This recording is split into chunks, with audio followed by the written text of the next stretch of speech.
Good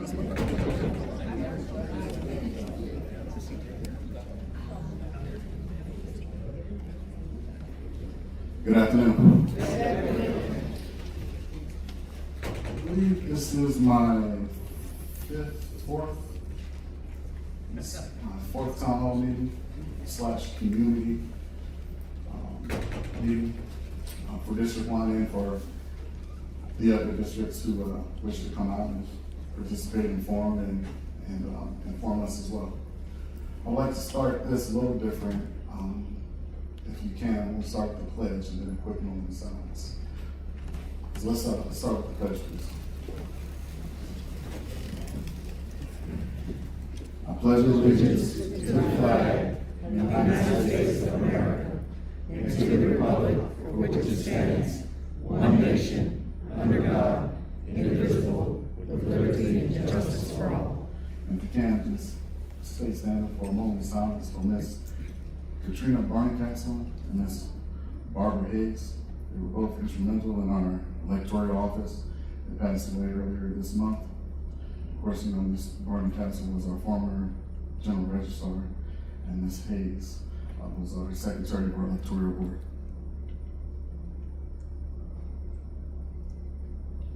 All right, they were truly be missed. Thank you. Take your seats.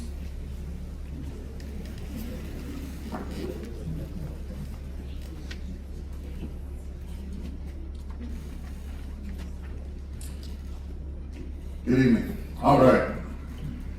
Well, I definitely appreciate the turnout, and I definitely have some thanks to be thrown out throughout this room. I want to thank each and every one of you who took part in the advertising of this meeting.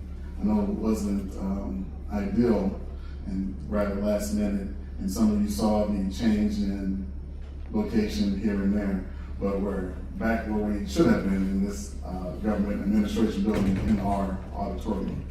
And I would like to thank, again, each individual who made that possible throughout the districts of District 1, 2, and 3. I would like to thank our courts, our officials at the courts who were so accommodating that they offered to have our gathering at the court. If this were to fall through, luckily we were able to get back on track. But however, I would like to thank Ms. Washington, Mr. Clean, our judges, and the officials at the courthouse that were, of course, our sheriff, the officials at the courthouse that were accommodating to us. Thank you again. What you see on the screen here is just a quick agenda overview. Today I would like to cover our comprehensive plan, the land use map, which you see right here in front of you. Our bylaws and review, procedural concerns. I'll be making a public statement.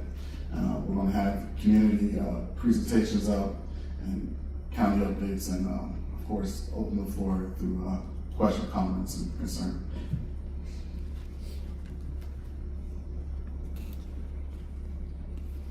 All right, so let me first start off with our comprehensive plan. All right. What is a comprehensive plan? A comprehensive plan in the state of Virginia is a long-range advisory document that provides a blueprint for our county's growth and development. It is required by state law every 5 years.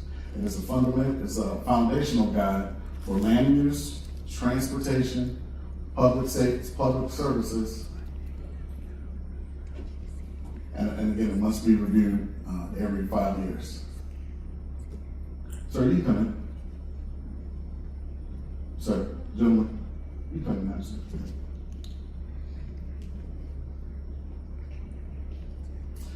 Why does comp plan matter? Well, the comp plan covers a wide range of topics that shapes the physical development of the county. It shapes growth, it protects rural characters, and it influences where infrastructure can and cannot be. Some of the key components of the comp plans are the land use, transportation, public facilities and services, housing, natural historic resources, and implementation of those strategies. What I'm going to talk about today is pretty much the land use and the map, the land use map. This is what you see here in front of you. For those who cannot see it, soon it will be on the screen. What's the land use map? Well, it's used for the development of the plan. It shows future and intended growth uses, and it guides the rezoning decisions. So if it's not reflected on the comp map, if it's not reflected in the comp plan, you hear people say comp plan, this comprehensive plan. If it's not reflected in it, generally we shouldn't put it there. Land use in District 1. Some key issues that I want us to point out when I pull this up on the map is that you'll see in District 1, right here in front of you is Charles City County, of course. And this is, right now, it's not in the final stage, this is just a suggestion of our land use map. So let me blow it up for you guys. So you see the green, all of the green, that's for agricultural preservation. The red, you see those red dots, those are mixed use, commercial and residential.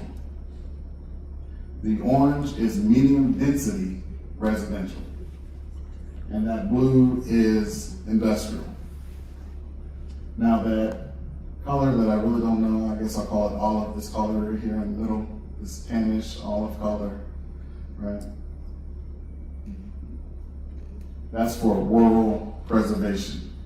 And lastly, the yellow color right here is for rural residential. So, if we're looking at this map is telling us right now, and it's not set in stone, but if we're looking at this map is showing us where in Charles City County we can have development and growth, and what type of development and growth can we have. See this little corner right here at the bottom? This is the 3rd district right here. I believe this is close to the Chickahominy, along the Chickahominy River right here. That little piece of orange, again, orange stands for medium density residential. So if someone wants to come in and develop some medium density residential projects, this is exactly where they have the opportunity, as reflected currently, to go. This area here, and this area right around here, this orange area right around here.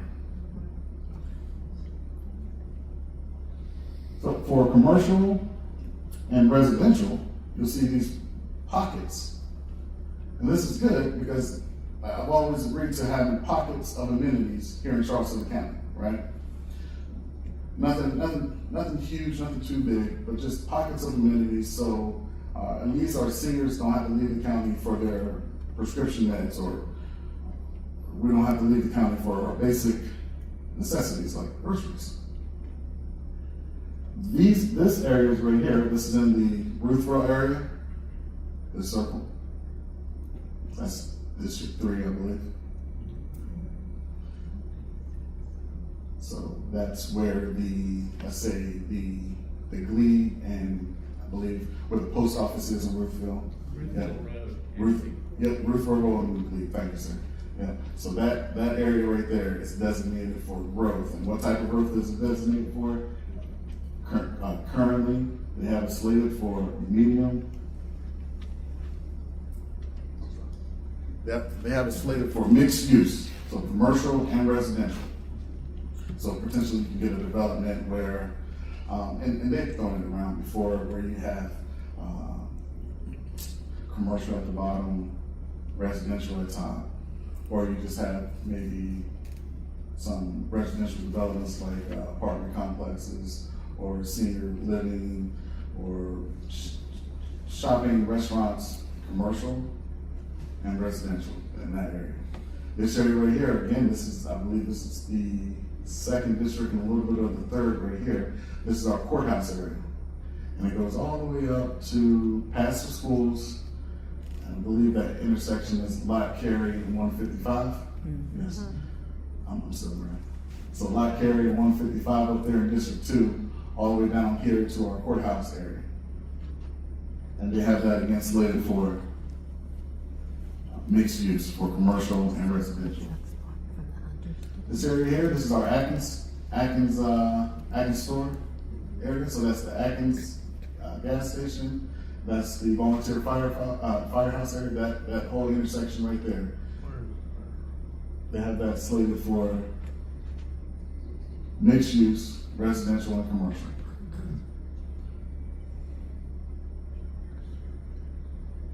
I'm not too sure where this area is. Allow me to load up real quick. Service band.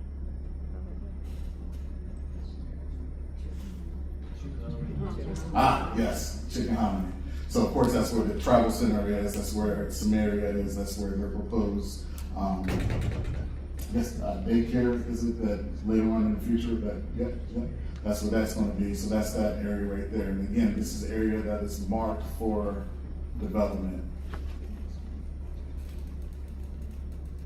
See this slither right here, this Tyler Neighborhood Service? I believe this is where the, and some of you sit on the CAC, yes. First one, pull up a little bit, they could be. Oh, you know, I wasn't even paying attention, I was in the zone, sorry about that. Yeah, let's take a pause real quick. Yeah, it's fine, because it's the first row right here is pushed back. Yeah, we will.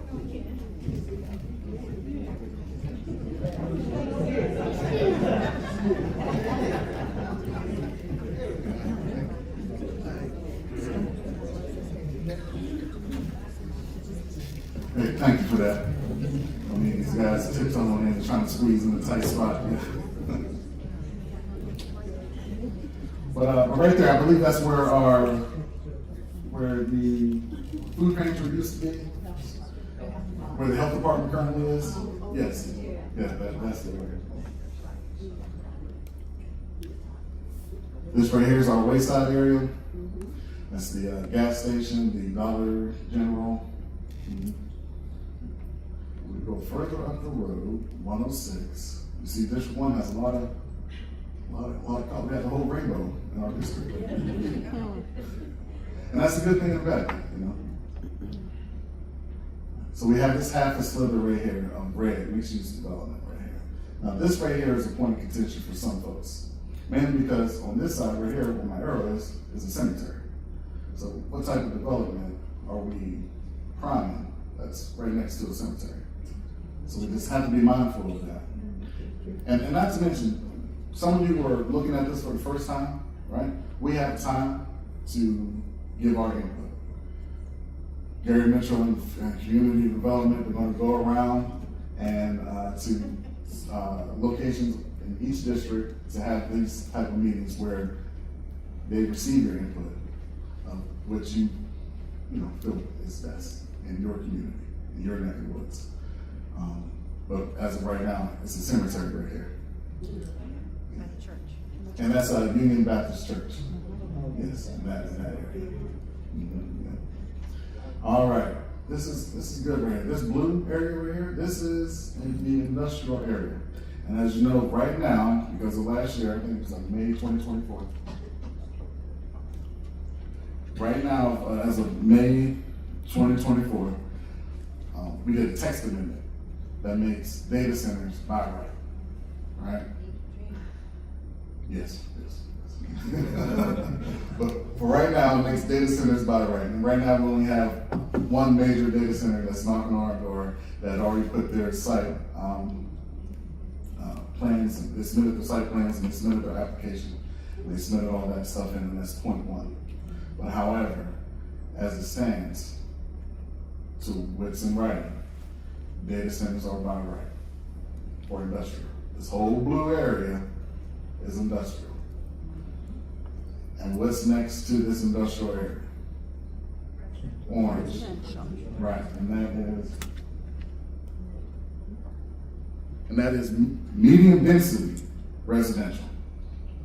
Now, it doesn't have to stay this way, right? We can collect, your concerns, your input, your data, and we can change this to whatever. It hasn't even made it to the planning commission phase yet.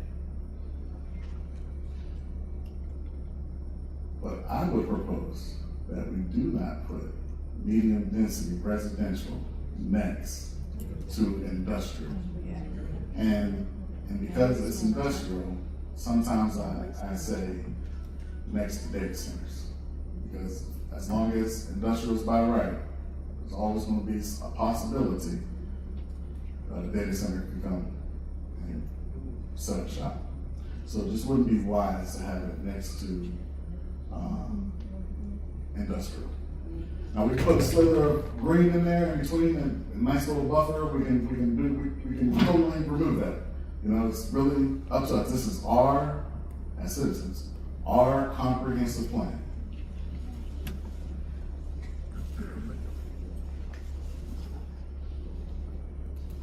I will leave the room open briefly for questions and comments in regards to this our future land use map. Let me zoom out. Yes, sir.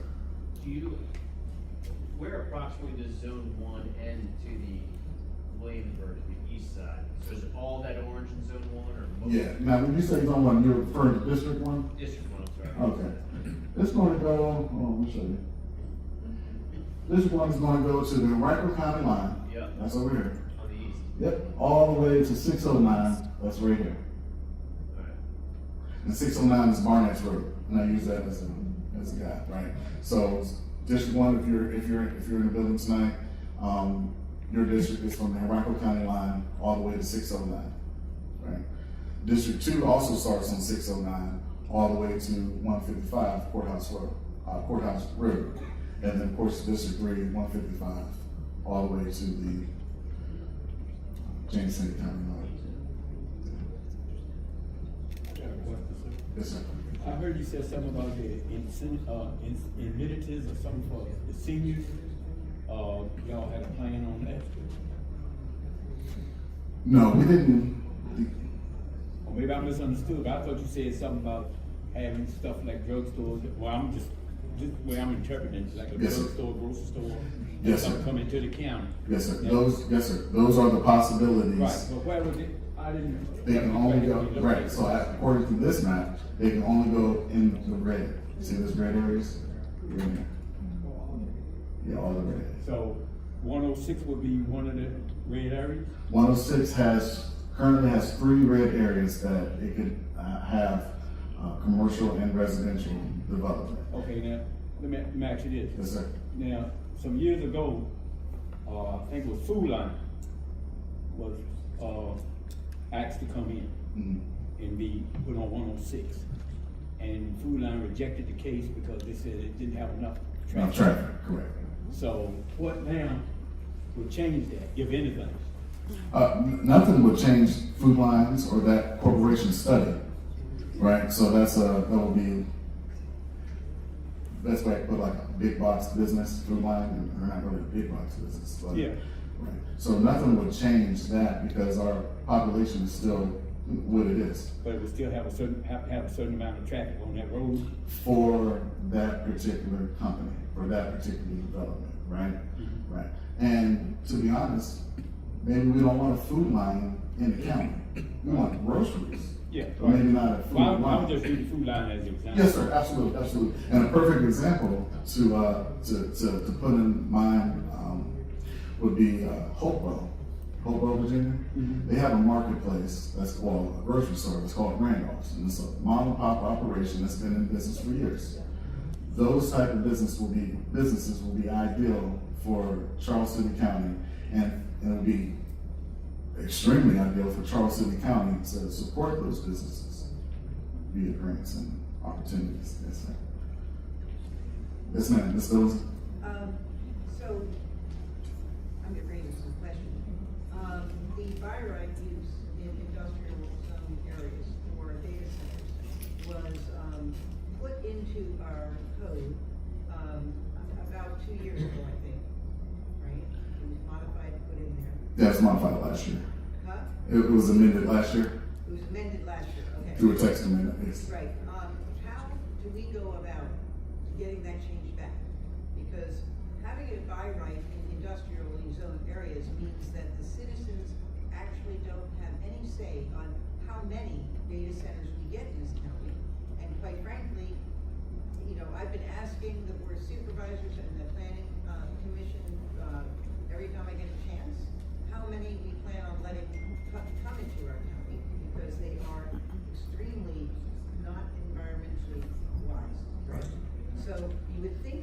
put a cap on that somehow. And to me, the easiest way to do that would be to change that by right back so that it is not a by right in our industrially zoned areas. So what do we as citizens need to do to make that happen? To make that happen, well, make is a strong word, but to get the ball rolling on that, right? Right. We can definitely put some, for lack of better words, pressure on our appointed officials and our elected officials, right? Because the fix is another text amendment, right? And that would carry a long, that would carry a lot of weight if it came from our planning commission with an approval.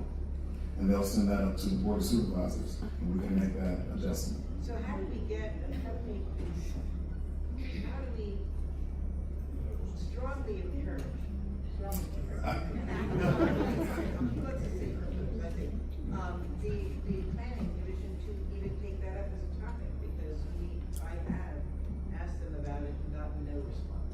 Yeah, understood. So, as you know, commissioners, I'm a commissioner, I sit on the planning commission. They are citizens, right? But each of those commissioners also have the county email. You can reach out to them directly, right? When you become appointed to those commissions and boards, you are now a public servant as well, and you serve the public in some way, shape, or fashion, and you should have yourself made readily available to answer those sort of questions if you sit on those boards, or if you would like to continue to sit on those boards. Yes. Mr. Patterson, Yes, sir. wasn't the discussion of the technology overlays one way to try to limit the data centers by only giving them a tax break in those small areas? Yes, ma'am. What Dr. Ware is referring to, what she mentioned, for those who may not be able to hear, is a technology overlay district. And that technology overlay district will be right here, where, if everyone can see Maybe my mouse. smaller? It might be a smaller area, right? Doesn't have to be the full industrial area, correct? No, it doesn't have to be a full industrial area. It can be the area where strictly just the data centers are going. And that would allow them to have a special tax rate. And we would control the influx or the amount of data centers with that technology overlay district. Meaning that if data centers want to come to the county, not only do they have to be in the industrial portion of the county, they will have to be, if they want to be successful, they will have to be in this technology overlay district in which they will receive this particular tax rate or this tax credit. Anywhere outside of that district, I would imagine the county, the reason, right, the purpose will be to make it extremely difficult for a data center to come into, let's say, the middle or third district. And we will be able to prevent that by giving them an astronomically high tax rate. But within this data center, within this technology overlay district, they will have a comparable tax rate where they will feel extremely safe and comfortable inside of that district and not trying to wander off. Yes, ma'am. If I'm not mistaken, before we were fighting data centers, we were fighting the solar farms. And I thought the county went through and said, all right, we're gonna say only this percentage of the county can be used for solar farms, which we hit that percentage. So that made it very effective for us to say, no, we've hit our percentage, we're done, which is what a lot of other places did before us. Is there something similar that we might be able to do with data centers where we could write it where a data center can only be this percentage of the land that it owns, or this percentage of levels, or something like that, that would restrict them enough that they wouldn't see us as such an easy target? Yeah, a similar question was proposed to our county attorney, Chris McKenzie, who handles the land use, and he has yet to get back on this. But the thought and idea is definitely in line to what you're saying. And again, controlling where the data centers can be. One of the things I definitely proposed was these data centers, and we're going to move on from data centers shortly. These data centers coming into the county, they have clients, right? And their clients may be big names, Amazon, Meta, Sony, Google, right? Or they may be a bank. They may be the U.S. government. And if they're the bank or the U.S. government or even the state government, we don't get the tax rate. We don't get the taxing on that. So they can come in and develop, and because their clients are tax exempt, we will just get a one-time lump sum of money from our permits, allowing them to develop, and that's just a one-time fund. So one thing I did propose that's still being looked at is that we have a tax exempt data center zone, if you will. This area is only for tax exempt data centers, and we're going to give them, this 5 acres right over here, in this little lot, and we'll make it as undesirable as possible, because ideally, ideally we don't want, well, I won't speak for everybody, but ideally you wouldn't want data centers coming in and we're missing out on that money because their clients are tax exempt. Again, we'll get a lot of money up front. We'll get close to like $5-10 million up front just in permit fees, but we won't get that every year. That won't be residual, right? And that's what some of the other municipalities and counties they're fighting, and they're finding out right now, hey, we can't get money from this data center because it's a bank or because it's Department of War. Yeah, right. Do we have any safeguards for that? No, not right now. Tell us. No, Coming in? no, they can't disclose that information up front. We try our best, but they can't disclose that information up front. Ma'am? So I have a question about, you mentioned that the land use map, that this can be changed. Yes. This is permanent. So what is the projected time period for this to be voted on and decided, and what's projection for this growth or to start changing? Like, what's the projected time period? Yeah. So a couple nights ago was our Citizens Advisory Committee. They had a meeting. And they invited the public in to get some input. And they're going to go around and do some more rounds and to get their input at each prospective district. You have that up in front of you, Jay? Okay, yeah, I'll get to that. Yeah, that's it. Mr. Patterson, regardless of what the citizens may say or what's on the maps up there, they're still left up to 3 people Exactly. to say yes or no to anything that comes into the county, am I correct? Yes, sir. The ultimate decision is going to fall on your elected official. Which is why we're all here. Well, I'm the only one here, though. Right. So let's talk about it. Well, hold on. I don't think I answered your question. Can you say the question again? So what's the time period, the projected time period? Yes, time period. Expansion and growth? Thank you. So after that meeting, the next step is to take it to the planning commission. And the community development, the director of community development, he does not project it to land into the planning commission's lap until next calendar year. So there's not a set date just as yet, but next year, that's when they will put it into the planning commission's lap. Yes, that's when they should put it into the planning commission's lap. Yes. Yeah. And then once it gets into the planning commission, they will have a period of time in which to examine the document, because it's not just a map, it's a whole thick packet. I see you, sir. It's a whole thick packet. And they will have time to look over that, make the proper adjustments that they want. The next meeting after that, after they're introduced to the future comp plan, they will have a public hearing. And then that's at the planning commission level. That's our time as citizens to come in again to state what it is that we want to see on the map and reflected in our comp plan. After that initial public hearing at the planning commission level, then it gets forward with a recommendation from the planning commission, either yes or no. It gets forward right on up to the board of supervisors. And then there, the board of supervisors will take a look at it. There will be another public hearing at the board of supervisors level, again, for you to cite your input, and the board of supervisors then will have another opportunity to make any adjustments that they see fit, or if they want to kick it back down to the planning commission level with recommendations, then that can happen as well too. So this is something we're trying to do in like No, this is gonna reflect, they usually reflect 20 to 25 years, but we have to review it every 5 to 10 years. And unfortunately, we have not been doing that. I think we're about 14 years behind. Oh, wow. Yeah, so, I mean, look at Charles, what's changed? Yes, sir. Isn't there some blue or industrial buy right on the left or the west side of 106, particularly Bruce Howard's 6 acres? Yes, there may be. This map wouldn't reflect what is currently there. Okay. This map is going to reflect what is going to be there or what they would like to have there. Yes, Ms. Davis. But, so are you saying, I mean, currently it's by right? I mean, it is. I mean, Bruce Howard's by right. And Yeah, I'm just unsure of the land parcel that you're referring to. It's on the west side of 106, but there's no blue shown there.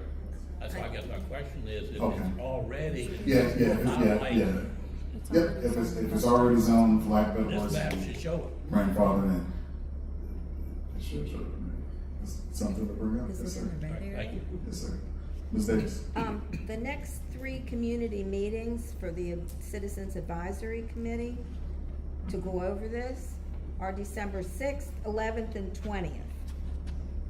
In their daytime. Yeah, they're all in the daytime. Okay, December 6th is from 2 to 4 at St. John's Baptist Church on 106. December 11th is from 3 to 5 here. And December 20th is 2 to 4 at Ruthville Complex Gym. And we'll circle back to those dates again and give you those dates again.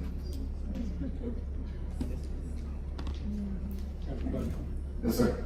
I noticed you said that, on the data center, some of them have customers that are tax exempt, I understand that. Yes, sir. But now, on these solar panel farms, do the county get, revenue from them? Yeah, that was. So, the county is supposed to get revenue from that, right? Right. Yes.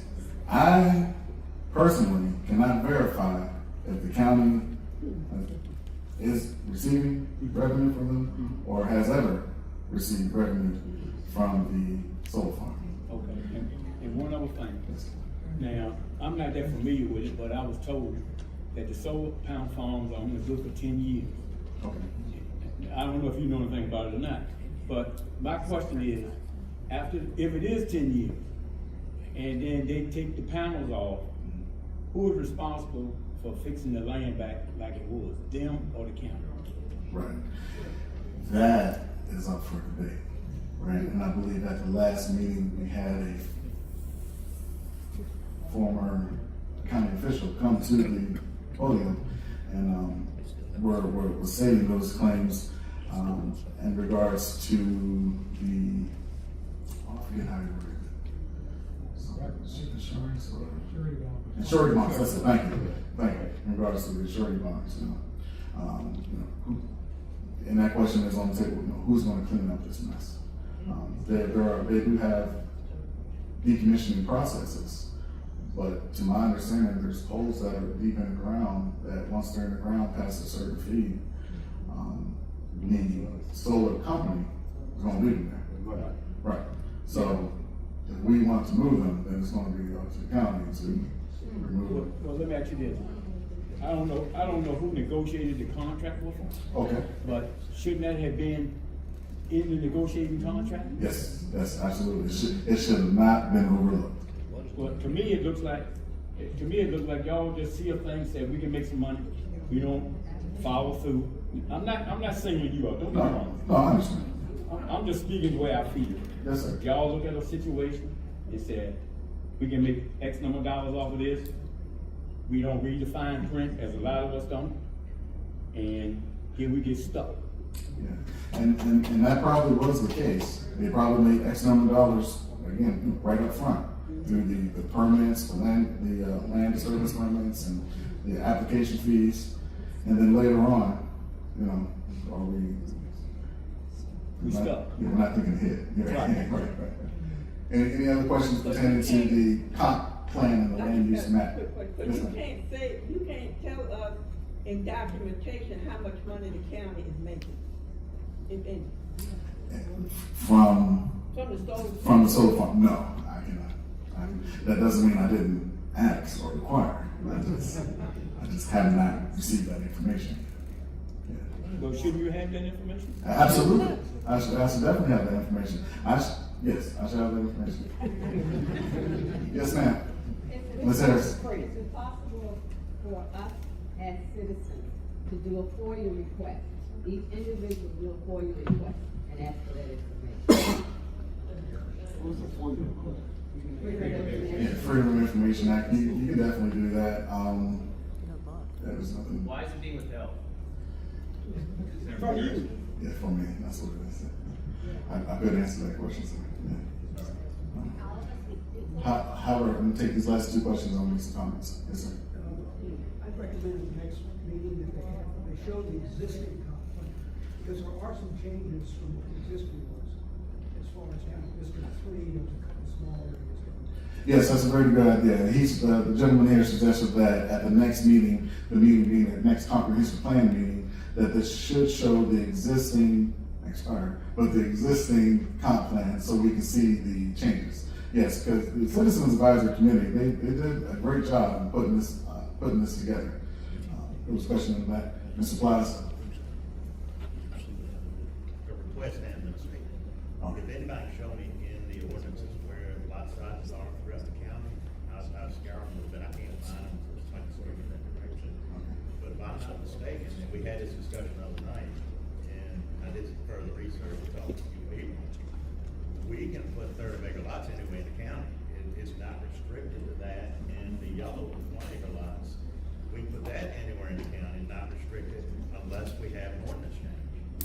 If we don't change the ordinance, then somebody can build what we're proposing up there anywhere in the county, including in the green where they're proposing 25 acres.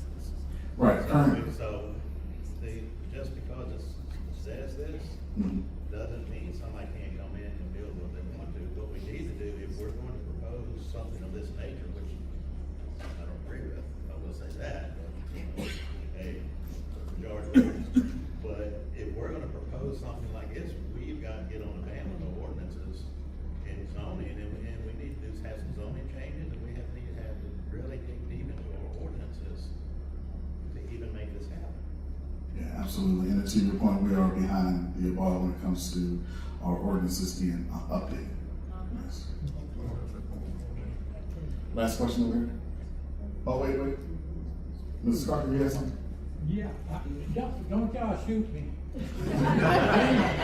As a member of the Citizens Advisory Council, we were given the comp plan, and then we try to critique it to what's best for the citizens, okay? So it's written by, I don't know, 8, 10, maybe, and we don't even know who wrote it, really don't know who wrote it. But we've taken it and we tried to work with the best that we could for you guys. And I don't wanna get your hopes up, but I'll give you some of the information that was given us. Number one, the lady that came in last year about this time and talked to us about housing, stated the fact to get a decent, any mall that amount to anything, you need 11,000 houses within a 3-mile radius of a mall or whatever you're gonna get. So unless we get somebody up at Dollar General and waiting to come and everything else, we're gonna have to see more housing growth in Jaws City. Okay, to just give you some information. The orange that you saw on the map a while ago was, if you look at it, some houses there, but a big part of that is actually the landfill. So if you, unless you plan to put your house on a landfill, not too much you can worry about in that area. But just want to know, there's a couple other members here. We want to hear from you. That's why we had a meeting the other night, but you can come to us afterwards.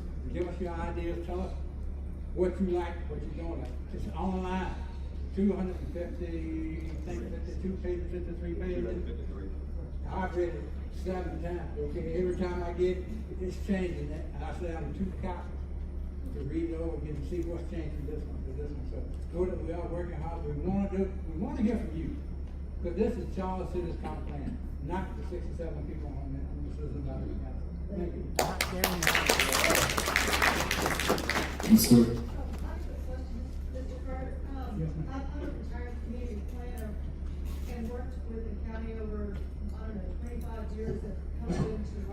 reflect upgrade. So my question would be to the Citizens Advisory Committee, when we're looking at, higher residential, larger than 1 acre lots, which we have right now, what was the reasoning behind putting the higher residential adjacent to the landfill and adjacent to the industrial area? Typically, there's a separation. People don't like to live next to landfill or adjacent to industrial uses. So why the yellow and the orange? I can't tell you why that was done, but I sure will ask. But I do know that, some of the leadership in the county wants to do what's called a transect model, go from industrial to a little bit, maybe some smaller houses, and the further you get away from the industrial, the further, the less population. That's contrary to planning. Yep. Right. Yep. So I was asking. Yeah, that's what's going on in transect model, yeah. I will ask. Okay. And I appreciate it. Yes, sir. Please tell me. Yeah, so before you leave here today, if you can come up here and take a picture of this map, this is a good foundation to have. And then if you choose to, you can doodle on the map and try to see or come up with an area in which you would like to see development, or that you believe it would be best for development to occur. Again, this is our land use map. It's not set in stone.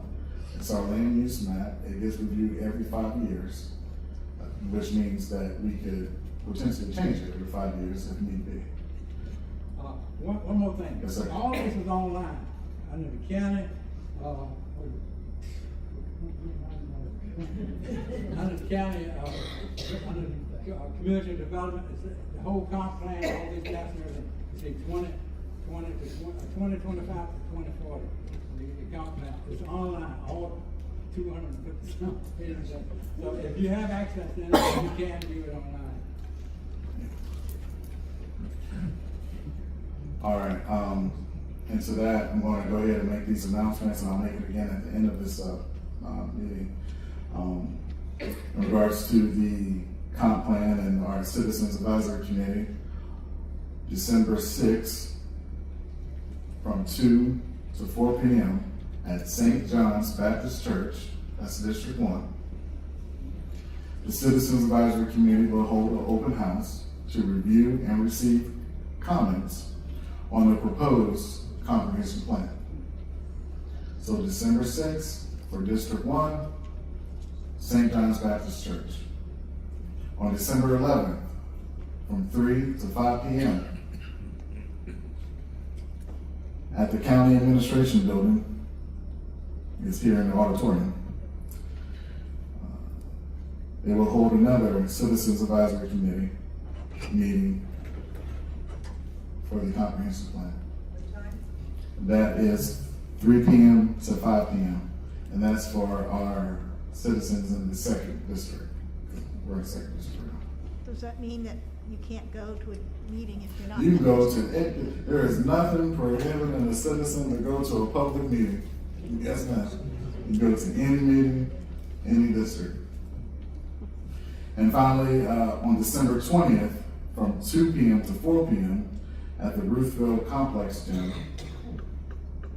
we're having a Citizens Advisory Committee meeting there to review and receive comments on the comprehensive plan. And that's in our third district. Yes, ma'am. So I'm sure there's a reason why the times are so early, because, for working people, those aren't really used to us. Yeah, absolutely. Absolutely. 2 of them are Saturdays. So, okay, so I'm told 2 of them are Saturdays. Yes. The one on December 11th is prior to a planning commission meeting. Okay. So the one on December 11th is prior to the planning commission meeting. Yeah. So 2 of them are on Saturdays.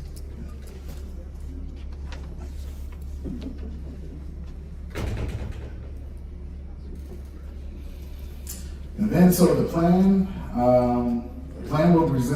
will be presented to the planning commission meeting on December 11th, and the public hearing will be planned for January. Ma'am? This is circling back to your question.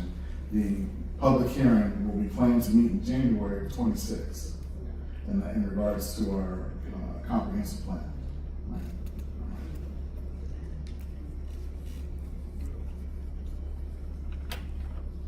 All right, now I want to segue into our bylaws.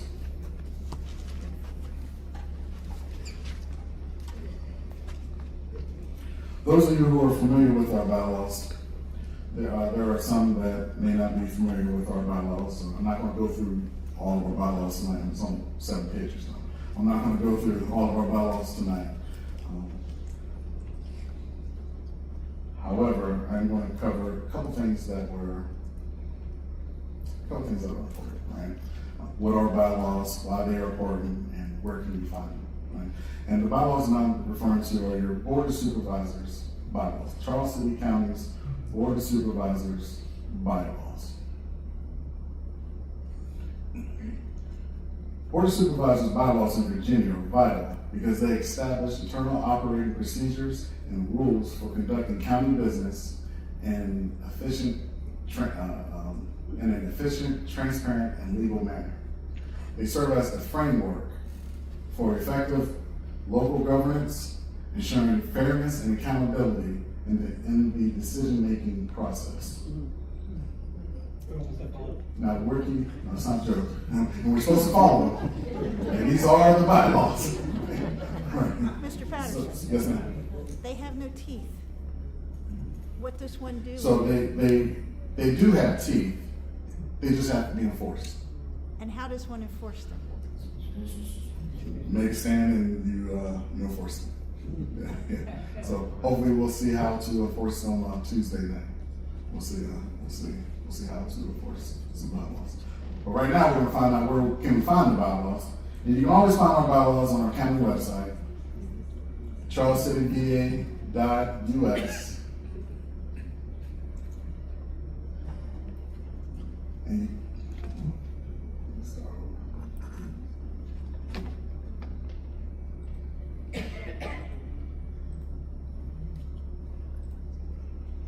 okay. So go to our county website. You can find our county website at charlescityva.us. You click on the county website. This is our home screen. Okay. Now, if you're doing this from your phone, from a tablet, the format, the structure may be a little different from what you see currently in front of you, but it's the same tab and it all reads the same. You're going to go under government, right? And there's multiple ways where we can get these bylaws, and we'll show you two. You go to government, right? You can either click on it, you can highlight government, and you go to Board of Supervisors, which will be under government information. So go to the home screen, go on government, go to government information, you scroll down, Board of Supervisors, click on that. There, at the bottom right here, highlighted in blue, you will find our Board of Supervisors adopted bylaws. You click on that, it will download to your device, phone, tablet, computer. And unfortunately, it's in a Word documented format. It should be in a PDF, right? So, but you follow those steps, you will get the updated county bylaws, okay? These are the most recent bylaws. It was just most recently updated, I believe, November 5th or November 7th. So a lot of people are walking around with the bylaws that were dated from January 9th to 25th, and we have made 2 amendments since then, and these are the updated bylaws that you can find currently online following those steps, which again will be to go to charlescityva.us, go to government information, go to the Board of Supervisors, click on the Board of Supervisors, you scroll down and you'll find this link.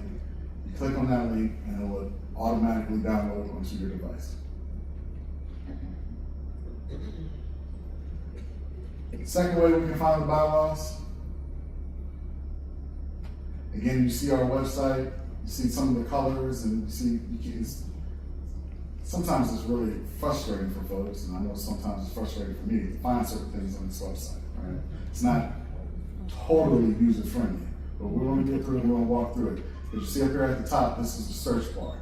And you can type in anything you want, and if it's in our records, it should pop up automatically. What it is that we're searching for are the bylaws. So we'll simply type in bylaws. And then you come here, and this is the results of your search. You'll see, yep, November 5th, 2025. This was recently updated. I'm sorry, uploaded.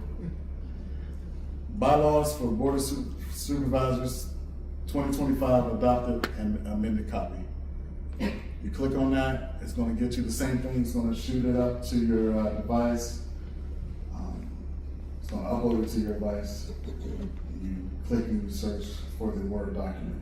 Now, if you're doing this on your phone, some may have an issue finding it, well, having that downloaded, because one, it's your phone, and two, it's a Word document. So until we change that over to a PDF file, which is more universal for everyone to pull up rather than using a phone or a tablet. Until we do that, sorry.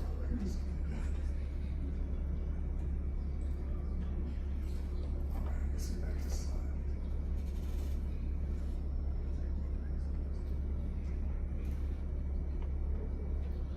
Is there a certain bylaw on there that was just updated, really important, more important than any other?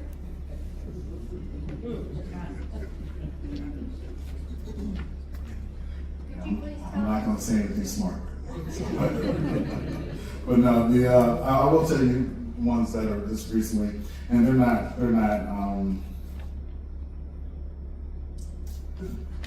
it's okay. One was in regards to the sheriff being the sergeant at arms. It's no longer mandatory for the sheriff to be sergeant at arms. And the other was in regards to the section 1.6 of our bylaws was amended. And it states, the sheriff of Charles City County, in consultation with the Board of Supervisors and or the county administrator, may impose such security measures that deems necessary or that deems appropriate and lawful to protect public and safety of the board meetings. And before it was along the lines that the sheriff shall serve as, the sheriff and his deputies shall serve as the sergeant at arms. And that kind of conflicts with the sheriff's duties currently. And the other amendment was section 4.3, which is the order of business, right? And the order of business is just the order of business. It highlights the order from the calling to order. So when the chairman, all right, I like to call it order. That's calling the order, the pledge of allegiance, the adoption of the agenda, and then immediately after the adoption of the agenda is the consent agenda, public hearings, board appointments, county administrator's report, public comment period. See how that's at the end?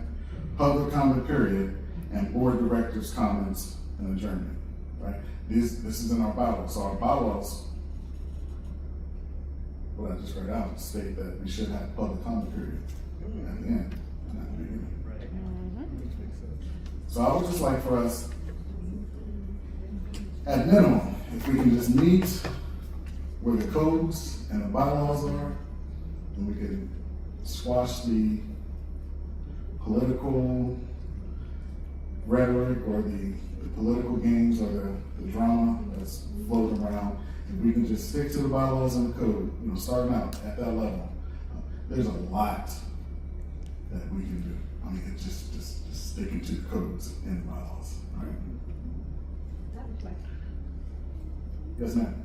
According to what you just read, board appointments are not part of the consent agenda, correct? According to the bylaws. If I heard you correct. Yeah, I didn't mention board appointments. I was just mentioning the order of. Oh, yeah, you're right. Yeah, there it is. Yeah, no, and the series. and you know, and it is tough being up here, not, you know, saying it like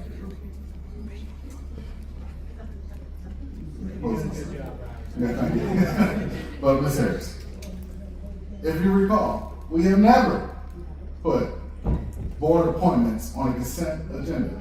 Never. Till the other day, or the other month. Right, a couple months ago. But while the previous administration was there, while Mr.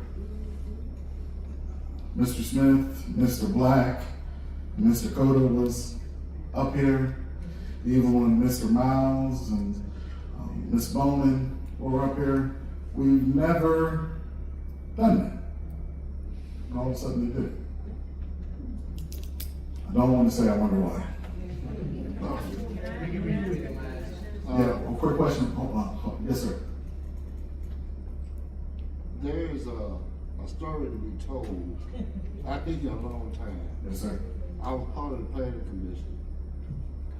There's a story to be told that has not been told in reference to how did it get like it is now.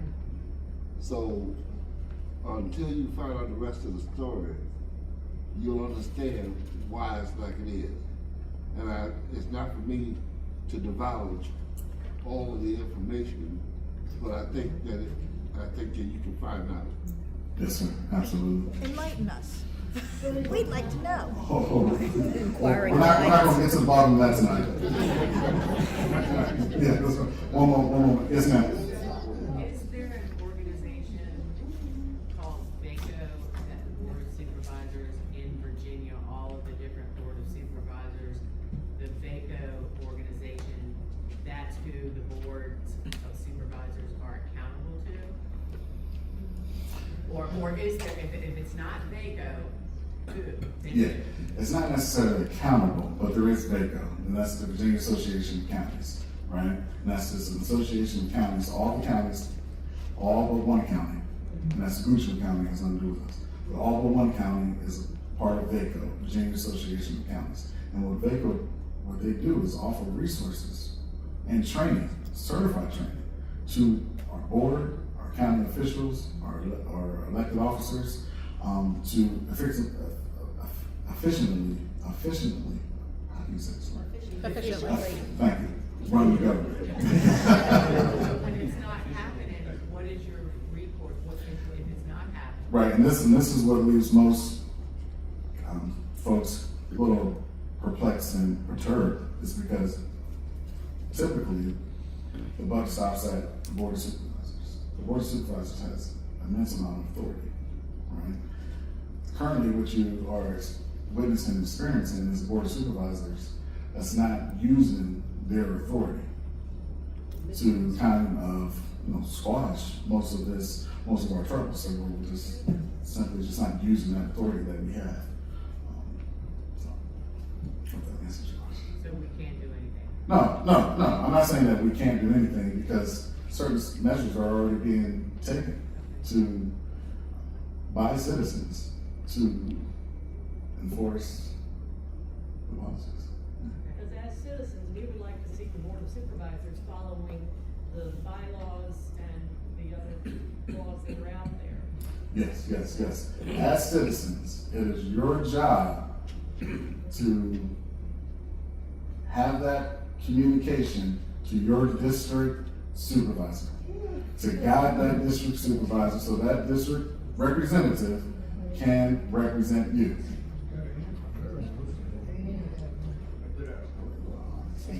There are supervisors should be allowed to participate in county government the way he's allowed, he or she's allowed. And when that is not given to the person we elect, we don't have representation. Right. There shouldn't be any entity that's obstructing your district supervisor. Right. Yes, sir. I just have a question, Paul, with that is that, well, we have a county attorney that sets up every board of supervisors, meet with you guys, okay? Why isn't that guy keeping them in line to follow the bylaws and rules and regulations? Because to me, it seems like he's opening the county up to legal liability. If he's sitting up there, he knows the bylaws and rules and regulations, why is he interjecting it and keeping you guys on point? Yes, and his question was referring to our county attorney. We have a guy, his words, we have a guy sitting up there, and that is our county attorney. Now, according to our bylaws, it states that the county attorney shall serve as parliamentarian. Parliamentarian of this board is the one who's supposed to keep the board focused and glued and strictly adhere to the bylaws. If anything is out of order, it is the parliamentarian's duty to step in, to intervene, and put it right back in order. It seems that the only way to get that to happen is that a board member has to, yeah, right. It would be nice if we do this job on its own, but it seems like a board member has to, yeah. So why don't you just simply fire him? We all know he's not doing his job. Yeah. Well, one moment, please. Has there been any thought to hiring a new county attorney, like somebody that can just park themselves in the chair 8 hours a day? Yes, sir, absolutely. So the question was, has there been any thought to hiring a new county attorney? And to answer that question honestly, I think about it every day. we have discussed that when initially Mr. Rogers came on. When he came on, it was in my perspective, it was a clean plate, and I gave him some information and some recommendations. And one of the recommendations was reconsidering our current legal counsel, because I believe, just what I see, that we're not getting all that we're paying for. And we're paying a lot of money for this firm, this company, when we can have, to Mr. Tyler's point, just one individual to be the sitting county attorney, who maybe having even an office here that we can tap into, and he's here 24/7 and not bogged down by other big firms or being constricted by conflict of interest or other matters. So yes, so we have definitely considered that. These last two, sorry.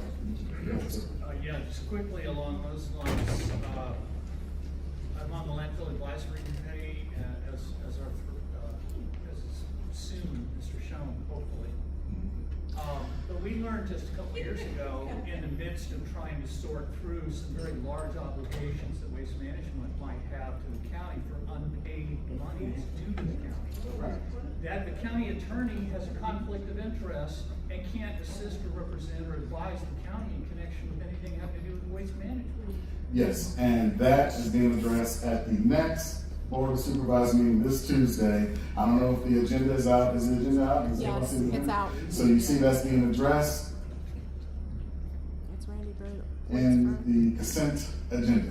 Page 25. Therefore, there's no discussion unless a board member makes an objection, and then we can have a discussion as to why do we need outside counsel? What's this? What's the reason for this? Are you talking about Mr. Boyd, or are you talking about the county attorney? I'm talking about the outside counsel that the county is seeking to handle the waste management or the landfill advisory. Yes. Got you. So, I don't know, you may know, but Mr. Boyd was hired last year at the end of the year after our advisory committee finally sent what amounted to a letter to you and the other supervisors and the then county administrators saying, we don't understand why you're not pursuing these claims.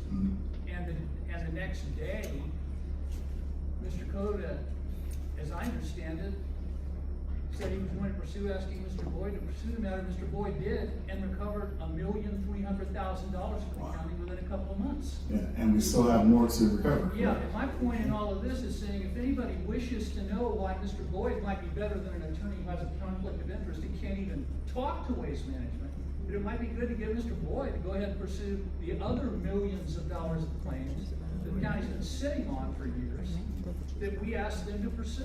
Yes. And again, the only way we can address that will be at the next Board of Supervisors meeting. And I will have to ask for that item to be removed from the consent agenda. Thank you. And it will be, hopefully it won't be the same exact replay as last month. But you're going to see it because there's certain things on the agenda this month that I want to strictly just don't agree with.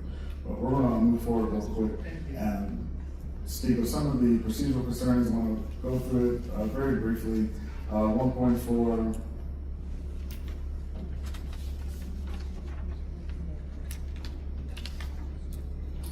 Mr. Mayor, I just want to make a point. Yes, sir. On the point of, that you were saying about the board of supervisors work for us. Yes. And I, just want to point out that I saw something in my community and I brought it to your attention and you jumped right on it and took care of the situation. So therefore, if you see something, don't be afraid to bring it to their attention and say something. And something can be done. Thank you.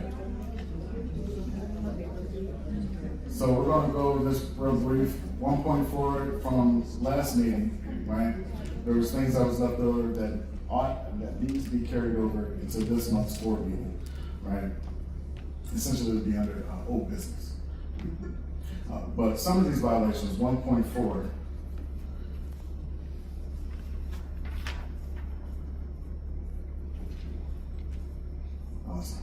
If I'm gonna ask the board and our county, our attorney, to follow these bylaws, I'm not just gonna pick and choose. When I demand that they follow these bylaws, I want to clean, like every bylaw that we're not following, follow, right? 1.4 clearly states, the clerk of the board shall be the county administrator. Right now, the clerk of the board is not the county administrator.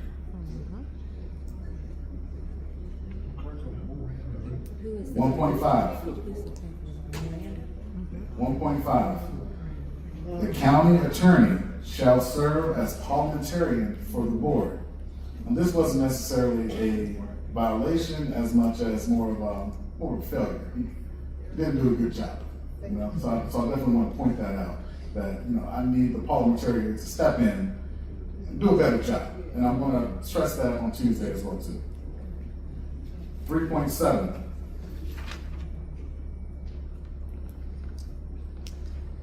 Involves special meetings, right? Special meetings of the Board of Supervisors may be approved and scheduled pursuant to sections 15.2, 15.2-147 and 15.2-1418 of the Code of Virginia. Special meetings shall be held when requested by any member of the board. The request shall be in writing to the clerk, and it shall specify the time and place of the meeting and matters for consideration. So special meeting is any meeting that's outside of the regular scheduled meeting. So if there's a problem with anything that's going on in the county, the board needs to get involved, and they can't wait till the next meeting, right? And if it's in between those meetings, we have, as board members, have that right from the bylaws to request a special meeting so we can address those issues. Is that like a workshop? It can be like a workshop, but it's just considered a special meeting. And that special meeting could be a closed session as well. Right? But it still will be publicly advertised, and it still will be your board members getting together in a public forum to conduct public business in front of the public. If a member of the board says, I want to have a workshop, then it has to be done by the bylaws. Yeah, let's take out the word workshop and let's stick to special meeting, right? Which essentially is the same, Okay. right? If a board of supervisors requests a special meeting, then it shall be held according to the bylaws. I've requested 5 special meetings, 2 verbally, and once I learned that it's not getting anywhere, I have to do everything right now, and 3 in writing, right? I've yet to have a special meeting held upon my request. That is directly against our bylaws, right? It is imperative that your district representative or your supervisor have these meetings with the other members. And there's ways for us to reach out to each other that doesn't violate FOIA, that doesn't break any type of protocol. This is a quorum, this is a meeting. We have opportunities and policies in place for us to follow, for us to meet. Therefore, there's no excuse as to why your district supervisor isn't meeting with other district supervisors, especially upon request of a special meeting, according to the bylaws. Excuse me. Yes, sir. Got one question about that. Yes, sir. When they don't have this special meeting that you requested, and a decision needs to be made about the problem, who makes the decision? One man or what? No, so one member can never make a decision. What, two? Yeah, well, two will be a quorum. If two showed up, the special meeting is still supposed to be had. And if there's a quorum, then decisions can be made. Who let the dogs out?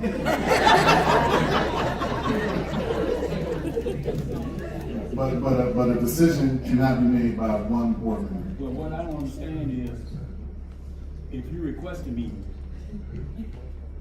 are you one of the quorum members or what? Yeah, I will. Yeah, if I request a meeting, I will be present, right? And there's two more individuals who need to be present. I was two. I just need one of them to be present so we can establish a quorum. So we have a quorum. Yeah, I understand what a quorum is, but, and I'm not trying to be difficult, I just want to get an understanding. Yeah, that's what I'm here for. Yes, sir, absolutely. Would you be included? That's what I'm getting at. I didn't want to come right and say it, but I'm gonna have to say it. Yes. Would you be included, or would somebody in a yes man be included? Yes, absolutely. I would be included. For our bylaws, I have to be included. Yes, sir.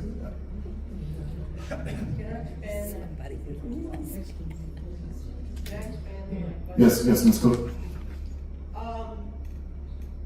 Expanding that same thought, can any board, if any board member requests the special meeting, does he have to do all three supervisors have to be notified of that request? It is the role of the clerk of the board to inform and pass along that meeting to all three board of supervisors and to set the meeting up. Regardless if the supervisors can make it or not, the meeting must be held.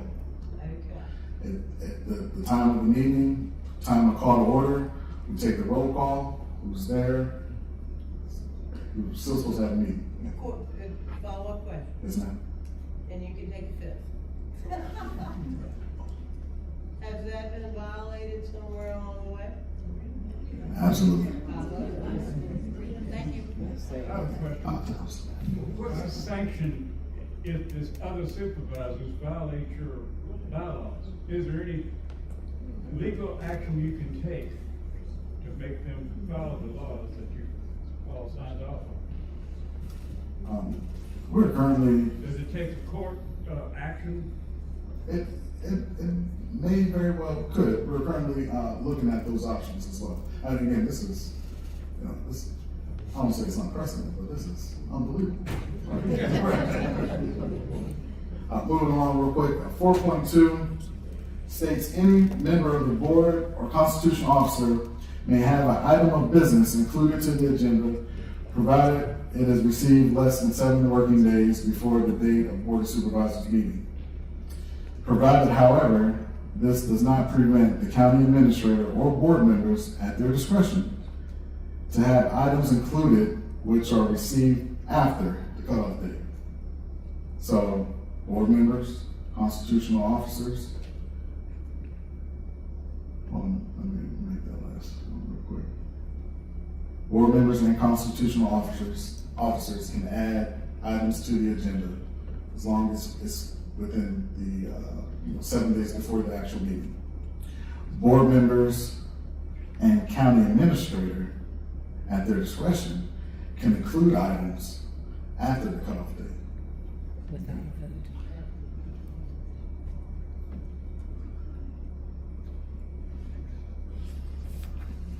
And lastly will be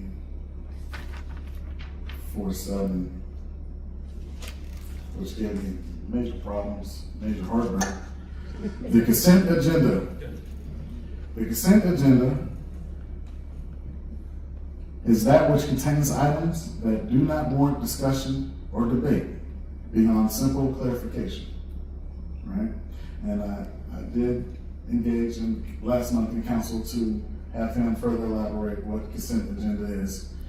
I thought he would pick up on what's happening. The consent agenda shall be adopted as a single item upon objection by any board member. Upon objection by any board member to an item's inclusion in the consent agenda, that item shall be removed and placed elsewhere on the agenda for consideration as appropriate. So if there's items on the consent agenda, remember, consent agenda is just a group of items that the board unanimously just gives consent on. We don't even have to vote on it, or we have to vote on it, but we don't have to have discussion on it. We just automatically, yes, we give the consent. I didn't give consent last month, but we give consent. Any board member can make an objection to those items that are under the consent agenda. As soon as a board member makes those objections, that item is to automatically fall to the regular agenda. No vote is needed, no discussion is needed. It just falls automatically. All one member has to do is say, I object to the consent agenda. Item such and such, I believe it's warrants a discussion. So next meeting, next Tuesday, you're gonna hear me object to the consent agenda. Because if you got your agenda packet for next meeting, you'll see that in the consent agenda, we are looking at a third-party attorney to handle our landfill advisory issues, right? And I would like for that to be up for discussion. Like, who is this guy and why do we need him? You know, I've been out the loop for a week, so I got some questions to ask. So, such an exception may be recorded at any time prior to taking a vote. Right. Okay. So these were some of the procedural violations that were on display last month, and for lack of better words, ladies and gentlemen, we definitely have to tighten up how we are managing things, how we are running things, how we are presenting ourselves, right? One can just look out in the audience and say, well, these guys don't know. I mean, you already said that, but these guys don't know what they're doing, you know? Hey, that's not the case, you know? I mean, yes, ma'am. Since our county attorney is associated with the firm, do you think it would be prudent for citizens that are technically hiring him to contact that firm and let them know about his lack of understanding as to what he's supposed to be doing? Yes. You're not. Yeah, but They are. They are, but as a citizen of the people I elected to do this, just to let them know that he does not seem to understand his duties sitting up there during our meetings. Correct, right. And I think meeting like this, right? Brainstorm beforehand, right? We can definitely articulate that at the next Board of Supervisor meeting, and therefore our citizens can officially, on record, put him on notice that you're slacking, you need to tighten up. Mr. Patterson, Yes, ma'am. Mr. Rogers needs to be on that list as well, because it is his responsibility to know these things too. What's this one? The firing list. Oh. That one's growing, isn't it? We got a question in the back. I hate to talk to it. We got a question in the back. Based off of the You on fire, past and Mr. Rock? recent history, do the other board members truly listen to the people's concerns, or do they, more so enjoy just trying to make? Yeah, I can't necessarily speak for other board members. I mean, I definitely have seen them listen to people. But they may hear them but not do anything. You got a question right here? Does the county use Robert's Rules of Order? Cause I noticed a lot of things they do don't align with Robert's Rules of Order. Yeah, the county uses Robert's Rules of Order, but what trumps Robert's Rules is our bylaws. So, and they should align, they generally align with Robert's Rules of Order. You just don't see them. Or they fall on bylaws. Yes, sir.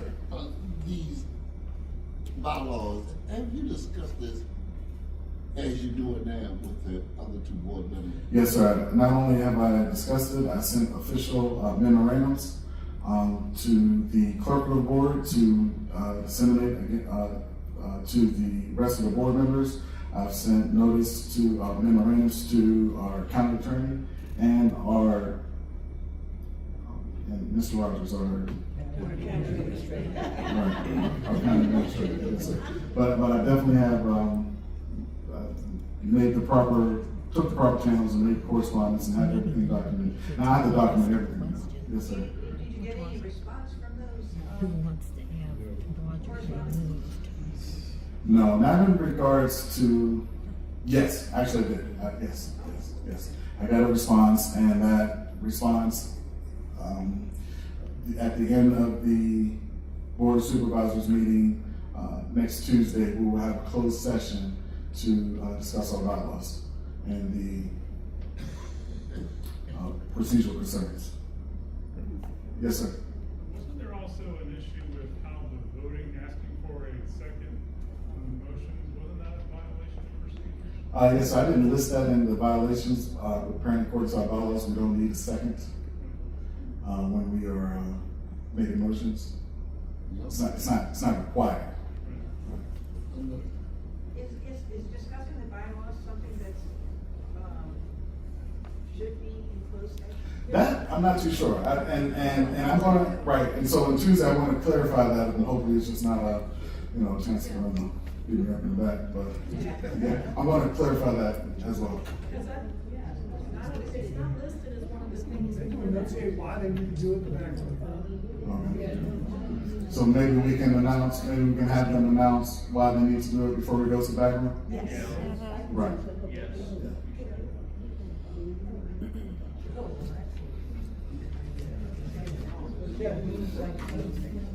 All right, ladies and gentlemen, moving right along. This is my last thing that I have for you before we bring our community presentations up, or presenters up. I do have to address a few things, and it'll be real brief. In recent days, concerns have been raised regarding my access to this Charles City County Government Administration building and the ability for elected officials to perform their duties without obstruction. I want to be transparent with the community. My access card to the Government Administration building was disabled without prior notice or explanation. This action has directly impacted my ability to carry out my responsibilities entrusted to me by the voters of District 1. I have requested formal legal review from our county attorney to determine why this occurred and whether proper procedures were followed. At this time, I have not been provided with any justification or communication regarding the decision. I want to be clear. What's happening here in Charles City County is not right. Elected officials must have access to information, facilities, and resources necessary to represent the people who put them in office. Transparency, accountability, and respect for lawful process are essential to good governance, and I will continue to advocate for those principles. I will remain committed to serving the residents of Charles City County with integrity, professionalism, and the unwavering focus on fairness. And again, I'd just like to thank you all for your continued support and your trust.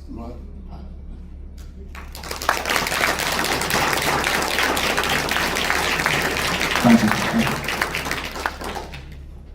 Yes, sir. That's good. I'll just wait. I have a question. Yes, ma'am. By whose authority was this done, was this action I have no communication was given to me. All I have is speculation. I mean, I have what I know. These key cards access are, you get this from IT, you just push a button, IT has a supervisor or a boss, so, I don't want to speculate. I just want my card back. I just want to be able to come back into the building. Yeah, but crook, blood, crook. Yes, ma'am. I know this don't affect everybody, but I didn't like the way that the county handled the water issue last summer. Perfect, yeah. And you're. We was never notified. I didn't know it was a notification list that you had to be put on to be notified of anything going on in the county. And I had 2 new neighbors. They absolutely do nothing, neither. Luckily, we got a phone call. But my 2 neighbors that just moved in within the last 6 months, they didn't have a clue. They didn't have a clue, and that's dangerous. There are ways to reach citizens under those circumstances. We have a board water advisory for Wayside Road and Kimmich's Road. Right. I don't see why, if your neighbors are a perfect example, right? New people come to the county. They may not be familiar with the apps or the processes that we have to reach out to people through robocalls, or they may be unaware that they have to sign up to get that information, right? But they're still in the county. So at minimum, there should be a knock on the door. You should have a sign taped to your front door saying board water, we're on our board water advisory. It's not that many houses that are on Kimmich's Road and Wayside Road where we cannot afford to, walk on, by foot, knock door to door and advise them of these notices, And not only of the notices, but what to do. You have this boil water advisory. Okay, what does that mean?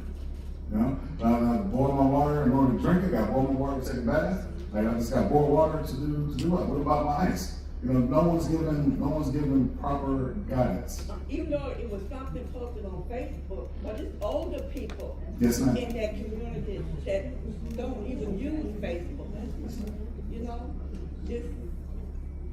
Yeah, so it goes back to what I was saying. Overall, we definitely have to tighten up, and most of the solutions are simple solutions that don't require a lot of funding or nothing but just work.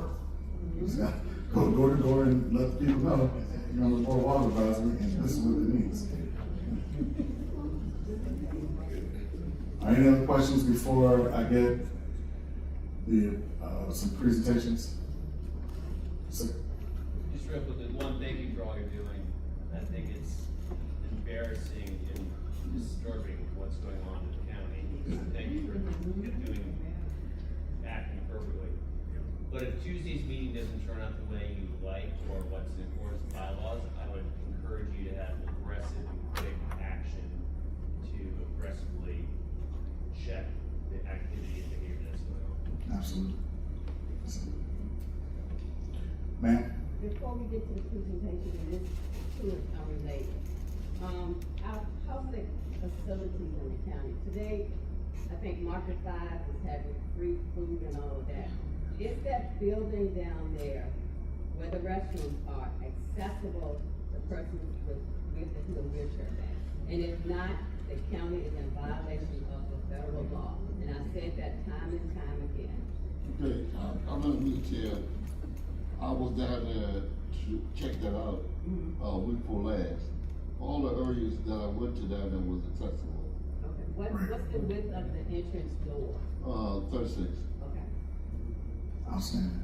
Great. Thank you, sir. I got one question that's not related to that I need an answer for. Okay. Oh, and I guess you can answer it, I don't know. If you can't, just say I can't. I'll accept it. All these businesses that's coming into county, like up in Industrial Park, that's already downtown, Dollar General, are they paying taxes to the county? Yes. Okay. Okay. Yes. I can't tell you how much. I'm not gonna ask that much. I was told years ago when Bill Porter was on it, Board of Supervisors, so you know how long that been. That the organizations like his business and stuff like that, was not paying taxes to the county. Okay. And I just wanted to get it clarified, because if you gonna tax me to death, you ought to be taxing them something. You understand what I'm saying? Oh, I agree. That's And I just wanted to know the answer. And by me to death, you mean the citizen and not the business, right? What you saying? When you say if you're gonna tax me to death. Yeah, the citizens, yeah, I'm exactly, sorry, I'm exactly. just using right. me as an example. No, yeah. I can't speak for nobody else, maybe they're satisfied, but I'm not. Yes, and I definitely agree. We should definitely go after these businesses that are here in this county, and get them to pay their share. But my thing is, the more you get from them, the less you have to get from us. Absolutely. Yes, ma'am. I got something to say, and I might have to leave, so You I want can get money this in. No, I don't need it. First of all, I want to let you know I appreciate you. You're not my district. Help me now. Help me like you helped him.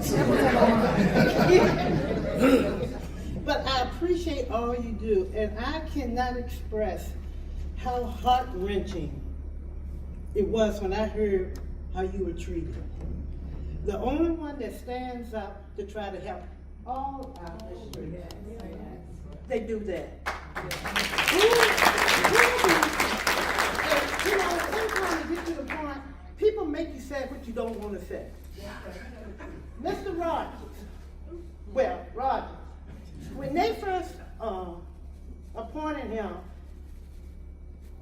I didn't know nothing about it, but then stuff started coming up. So I said, well, maybe just get somebody benefit of the doubt, they would change.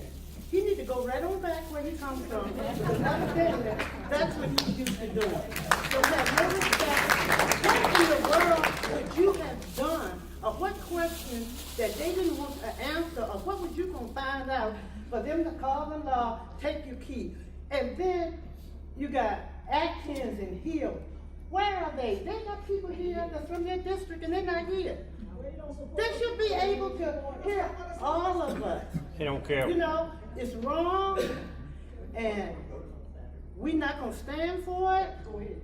And you know, when you meet a representative and you don't even want to look at them, it's sad. But then you look at them because to let them see how disgusting they are to be representing us. They have family, they have friends, and they deacons on the churches. And where's the godliness in them when you don't have compassion for people? You shouldn't have been treated like that. You shouldn't have been treated like that. If any of them had came up there and wanted something, they would have gave it to them. Why did they do you like that? They're wrong. And may God be with you. He continue to make you strong, because where you're strong, where you're weak, we're going to be strong. So hang in there as long as you can, and I just don't know. It's I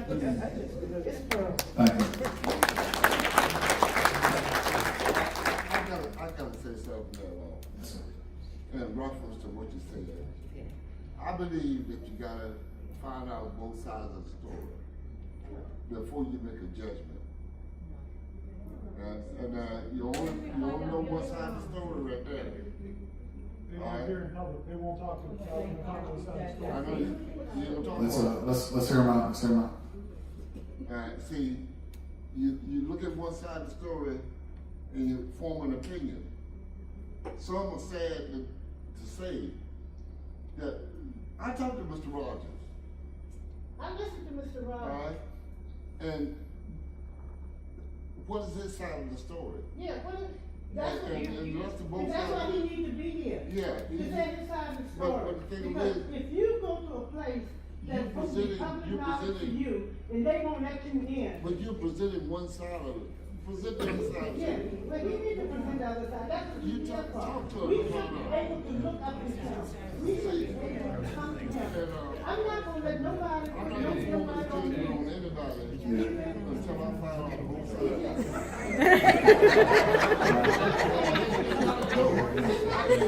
Let me get some order in here real quick.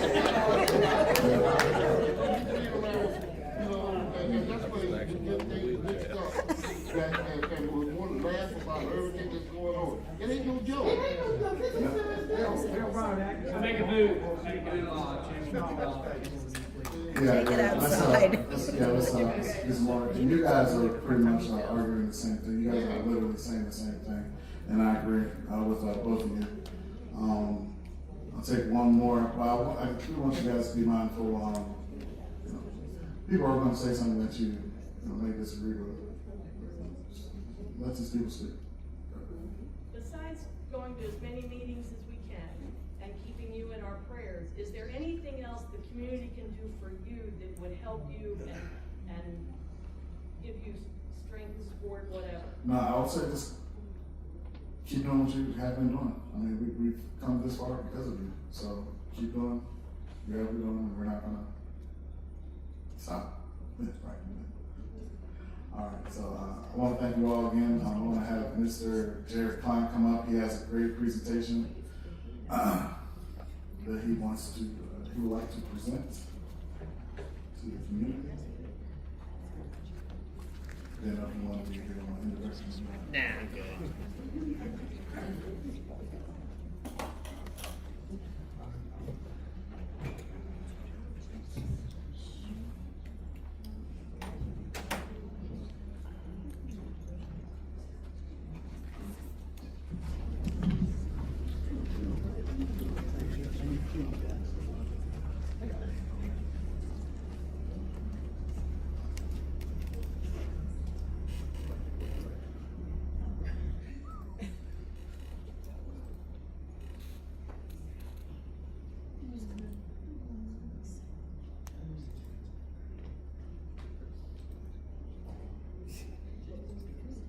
Okay.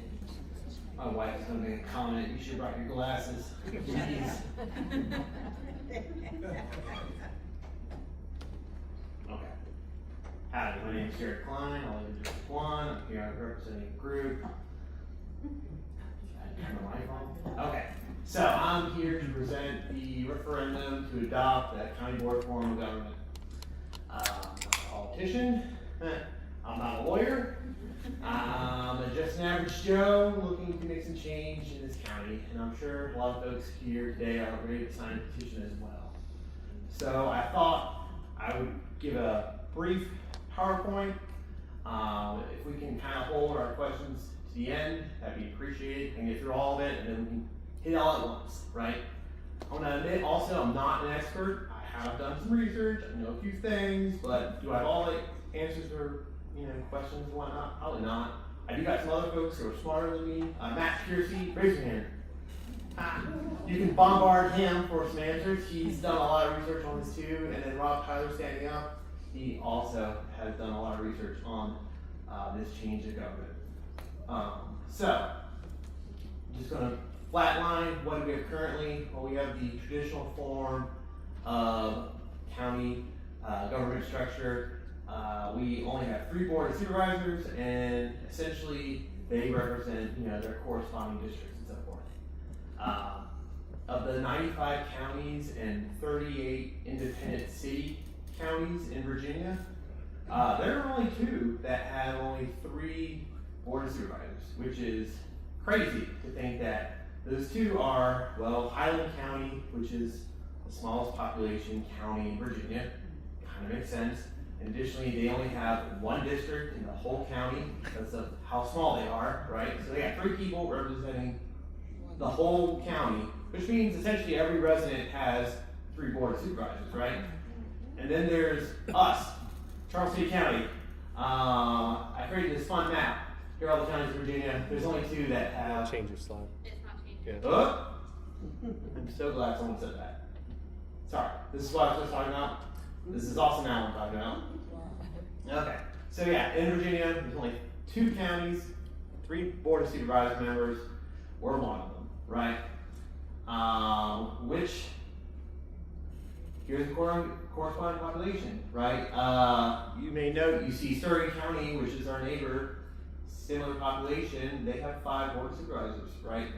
King and Queen County, similar population, they have, I believe, 4, 5, one of those numbers, board of supervisors. There's other counties on this list that similar population, similar size and scope, have more board of supervisors. You can make your own deduction from that. but essentially here is the current form, with 3 parts of the county. It is, I believe, based off the census, these lines and population. And of course that was last done in 2020. But currently District 1 is like 45 square miles, District 2 is 43 square miles, and I believe District 3 is like 95 square miles. And that's just based off population, right? It should be 1/3, 1/3, 1/3. That way the gentlemen who are sitting up here represent everyone kind of like equally. It's not like 5/6 over here, 1/6 over there, and so on. With that being said, there's some challenges facing this current form, right, of a 3-member board. One we've just talked about today, right, is that if 2 members make a quorum, right, technically, without calling like a public meeting legally, they can't really workshop problems for the county, right? Because if they talk to each other, therefore they make a quorum, therefore they should be in a meeting up here, right? And then it not go back there or whatnot, right? So that's an issue, right? Because without, constant communication with your peers, it's hard to solve problems, which is the county may face. Another is, like let's say, essentially, you have a board of supervisor and he doesn't have any meetings ever. Well, then your representation, you don't, like, you could bring a problem to him or her for that matter, and essentially, if he doesn't care about you or whatnot, then you may feel underrepresented, right? Decision making can be oversimplified. In other words, like, no offense, Mr. Patterson, but you're not an expert on everything, right? Less members that you have on the board, complex issues may come up, and essentially, if you don't have the expertise, then you may be pushing through something that, may not have like the full understanding and comprehensiveness around that subject and so forth. And then what we've kind of seen currently is that the current member of a board, if he has a lot of sway and movement, he may push items through, but if you increase the size of the board, it's less likely of that happening, right? And then the biggest thing I feel is this last bullet point, right? Fewer members equals fewer checks and balances and less transparency, right? If you have a lot of board members in your county, you got a lot of eyes looking at stuff, right? You have a few board members, right? And you got one board member that may not have full access. Well, then you got fewer eyes looking at things. So this is what I would say are like the challenges facing this current form. And if I had to like use deductive reasoning, I would say that all the other counties in Virginia notice these things and are why they have more board members per county, per their county. So we're pitching a new form of government for Charles City County. And here's the code. Y'all can look this up, Google it. It's 15.2.400 through 418. I will be posting this slide deck online as well. It has all those, if you see this like yellow number, it's a link. So it will take you right to there. So I'll be posting at Charles City Living probably tonight. But essentially, this county proposal will add a at-large board member, right? If it's adopted. So right now, there's a petition with the court for a referendum. We're looking for like late April timeframe. We need to get 10% of the vote, or the registered voters, to sign this petition, to then put it on for a referendum, and then if it passes, then a new board of supervisors would represent the whole county, right? But in addition to this one supervisor, it does have a few other changes. So another change is it makes, it requires we have a county administrator. Well, we're already there, right? Traditional form does not require, but this form does. It's the creation of a county health officer and county board of health is another requirement. Require annual audit and require audits of exiting, deceased staff or firing, which is great. we should have annual audits, right? It also limits compensation as well to this amount, $2,700 per regular board member and $3,000 for the chairman. Slide. Whoop, I'm so sorry. Thank you.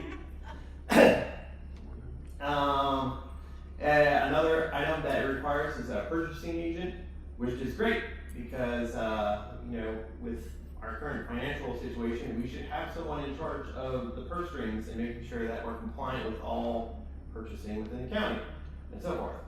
And then lastly, another requirement of this form of government is that it makes, pay packages uniform. So, if someone's doing this job, then the corresponding officer at this same level, doing the same type of work, should get paid the same, right? It shouldn't be, well, we like you a little bit more, so pay you more, and like you a little less, and we'll pay less, right? So with these are like the main changes. However, it's a very short read, so when you see my post, feel free to click the link, read all about it, and so forth. Okay. So, as I kind of mentioned a little earlier, we have filed the petition. Rob Tyler wrote up a draft. We have copies of that petition. Happy to circulate those. But essentially, it's letting a judge know, like, hey, we want to change the county's form of government within Charles City County. To do that, though, we need to get 10% of eligible voters within Charles City County to sign this petition, right? And I believe the total number of voters in this county is like 5,500. So roughly we need 550 signatures. In addition to that, we also need to, once we have that 10% signatures, because it's due by like mid-January, we then need to advertise that there's a referendum 3 times with these conditions. And based off all the election rules within the state of Virginia, it has to be on a Tuesday, it has to be 70 days before a primary election, so forth. This would be the date of the referendum. And then, of course, if it passes, then in November would be the election date of the Board of Supervisors, who would represent the whole county. So, why should we increase our Board of Supervisors? Well, obviously, it would increase representation for all citizens, right? Right now, you have 1 guy on stage, you technically would then have 2, right? There would be greater collaboration between elected supervisors. One thing to note is that right now, like let's say if Patterson wants to go and work on, I don't know, the finances of the county, he kind of has to use the staff of the county as a conduit versus like working with the other board of supervisors, unless it's in a special meeting or a regular meeting. Well, with an increased number, a quorum would now be 3, right? So therefore, Ms. Patterson could work with another board supervisor. They can talk, workshop, discuss, and so on, right? But currently, really the staff kind of like hold more, I guess you would call it power in the game, right? Between the board of supervisors, because essentially they, know that the board of supervisors can't regularly, or discuss these items as often without calling that special meeting or waiting to, workshop it and so forth. And then hopefully, if, we're very active, we elect the board of supervisor, hopefully they will, bridge interests across multiple districts, be held accountable by all residents, increase checks and balances and transparency, bring additional expertise, talent with a new perspective on problems facing the county, and so forth. So, there are some common concerns. A lot of folks, when we pitch this idea, of adding 1 additional board of supervisor member, their first knee-jerk reaction is, well, why not add 2, right? Great, that is a great question, right? Unfortunately, the only way to really add 2 is to get the board of supervisors to increase it, which is like snowflake chance of hell type things happening, right? And the only way citizens can do an increase is to do a petition, and by the rules of Virginia, you know, like you can only add one. So maybe eventually we could add a fifth, right? But for what we can do right now, we can only really add one. And then the next like question is, well, what about tie vote? You know, there's 4 people up there, 2 versus 2. What happens to any motion that, you know, receives a tie vote? Well, the motion would fail completely, right? It doesn't go to Mr. Rogers.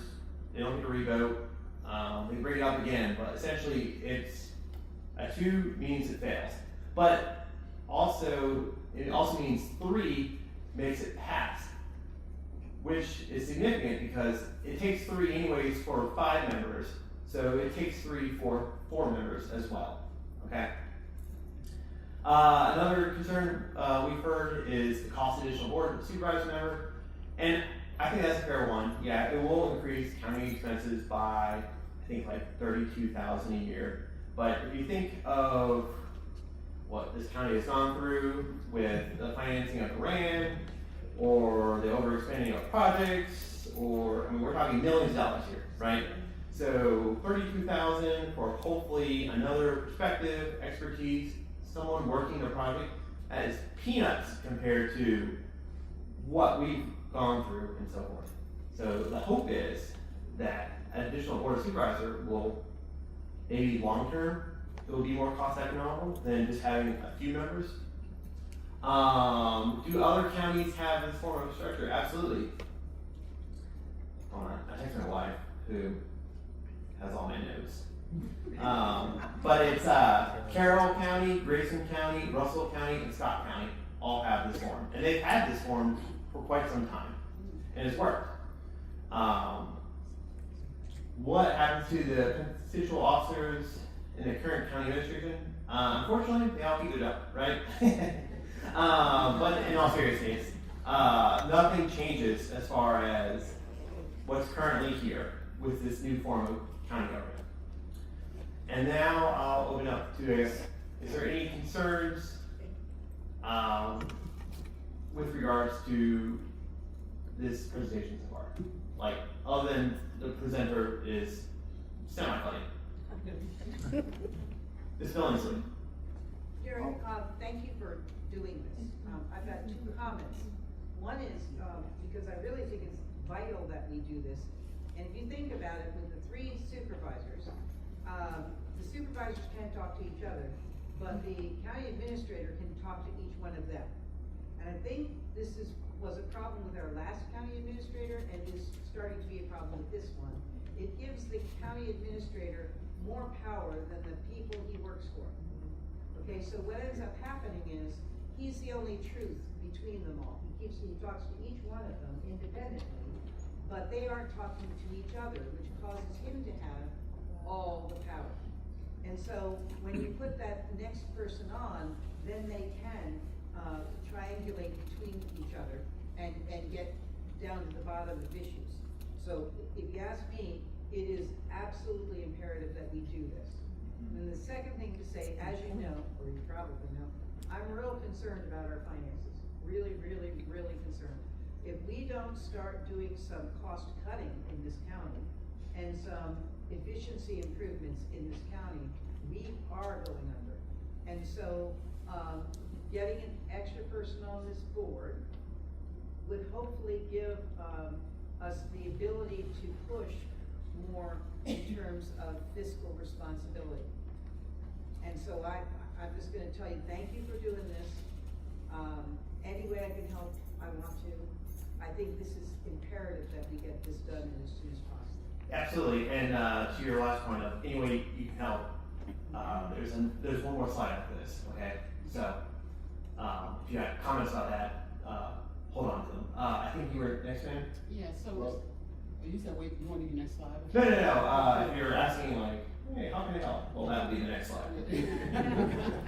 No, this is my comment. So, in listening to this presentation, okay, so, and I don't want to say that you wrote it with a bias, but it sounds like you have somebody, not that people have somebody in mind. The only reason I say that is you could bring on that fourth member, and like the example she just said about the county administrator talking to each one and dealing with each one individually and them holding the reins. That still can happen with another person.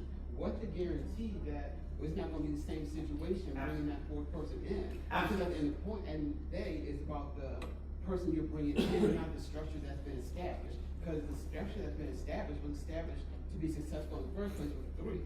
And now we're in this position. The question is how to avoid to get back in that same position, because it's not really the structure that's the problem, it's the people in the position that's the problem. And how we guarantee that we have the right people in the right position, because the number really doesn't matter if you don't have the right people in positions. Absolutely. And to address your question in its entirety, yes, I have a bias, right? I would love a 4th member on this board. I honestly think it would definitely increase efficiencies within this county.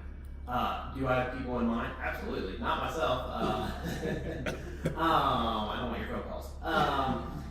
But there are a lot of smart people within this county who are retired or not retired, but definitely have expertise and the ability to hopefully put us on the straight and narrow, right? And then to address your last point, absolutely, it would be an absolute shame. We do all this great work and then we put someone Atkins Jr., right? Which would suck massively, right? But I think the county is kind of woken up a bit with the forensic audit, the massive debt problem, the data center. There's a lot of subjects like this, right? There's a lot of folks involved. I'm hoping, that because of, just look at this crowd, right? We almost got packed auditorium on a Saturday, evening for that matter. That folks being involved would elect someone, that should be up there, that wants to do this county right, that's not looking for, exactly, or line their pocket a certain way, or whatever, right? So that is, like the mindset. Like if this room was empty, if we were able to get the petition signed, that'd be a different story. But I honestly think there's going to be, a magnifying glass on this 4th person as a potential board of supervisors member. Well, I'm totally against it. Okay, that's totally fine. I've been around too long. I think about 17 years ago, Mr. Floyd Miles talked about it came up once before and it was shot down. And I think if you read back, you'll see why. But the thing of it is that if we got problems now, we're gonna have more problems when that will occur. I hope he come on and we don't have to pay him because we have financial trouble. Why do we add more people? Yeah, I don't get it. We add more trouble to already trouble. Yeah, so I mean that's an interesting point. Like I said, I would hope that the person elected is more on the straight and narrow than someone who's already up there, right? I mean, you can vote the person up there that's off. I mean, why you add somebody? Why you add? Not for 2 years. Yeah, not for 2 years. I'm gonna take, I believe, I think 2 parts to mine. I think we're not understanding that when you have 3, if 2 people meet at the grocery store and say, hey, what do you think about the bylaw? That's considered a quorum and that's illegal. So they're not allowed to because they have to have their meetings in public.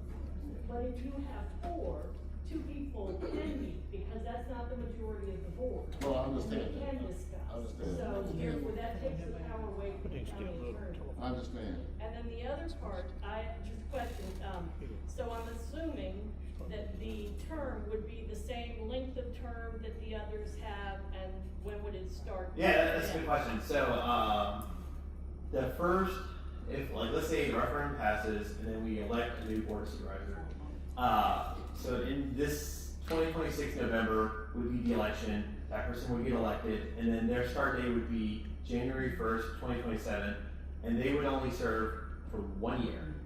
And then the regular Board of Supervisors election period comes about in 2027 November, in which case all 4 would then be up for re-election. And then they would follow the same term cycle and so forth. So it's not like they would have staggered terms at all. It would just be a 1-year section, and then they would be the same period as the rest of them. Mr. Clinton.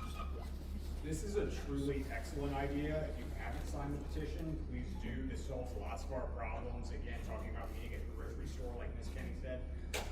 Ryan can't talk to anybody else. Byron can't talk to anybody else. Mr. Rogers is the choke point for all information right now. And I don't think he does this, but he could selectively disclose whatever information he wanted to each individual board supervisor to get whatever outcome he wants. And this stops that in totality. I think it's well worth the 32 grand we would pay. Yeah, and so, thank you. Can you repeat that? Sure. So basically what we have now is a form of government where if Ryan sees Byron at Adkins' store, they can't talk about county business at all. Full stop. It would have to be a public meeting because that constitutes a quorum of the board. With 4 on the board, Ryan could talk to Mr. Hill, he could talk to Mr. Adkins, Mr. Hill and Mr. Adkins could talk, or Ryan and the new person could talk.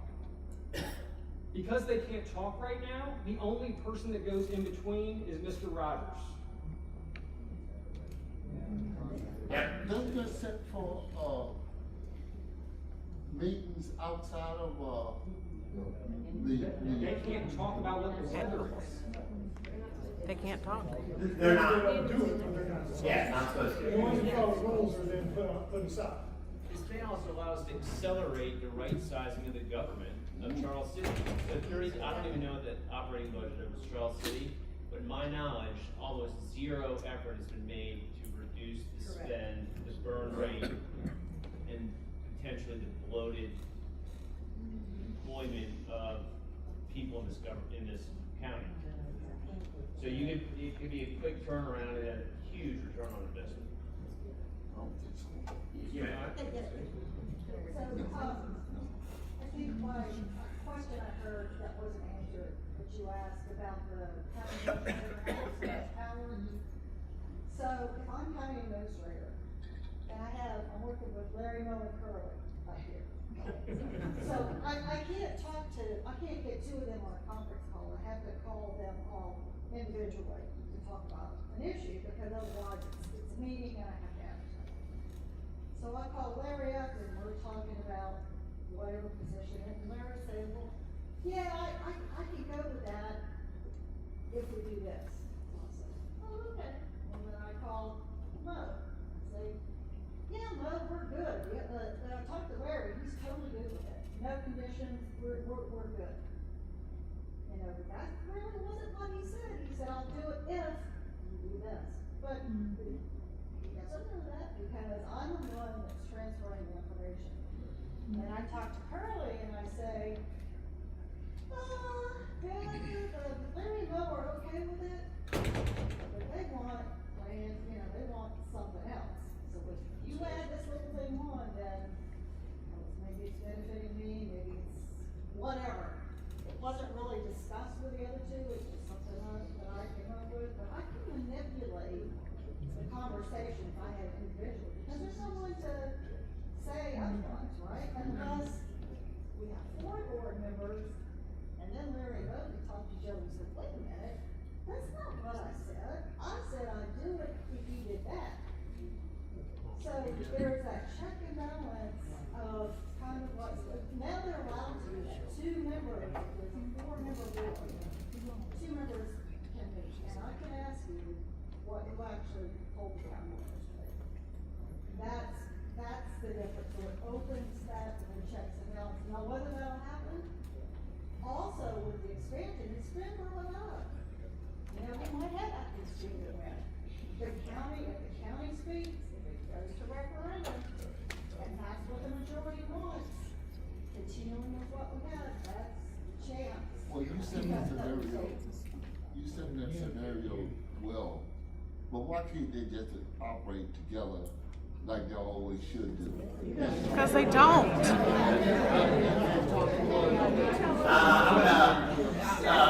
There's like 80 of y'all talking to one guy. Okay, you can't get it.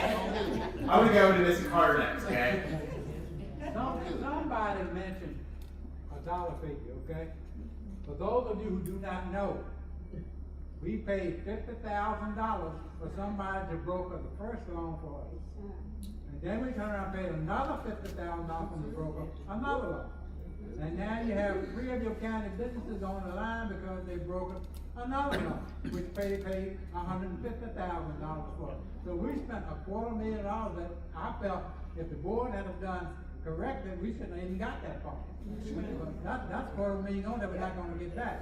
Now, I don't have an exact figure, but I'm pretty sure what I've been told, somewhere between $500,000 and $750,000 is what we're paying for a county attorney, or a county legal advice a year. So, somebody needs to do something. Okay. Any more questions? Mr. Kress?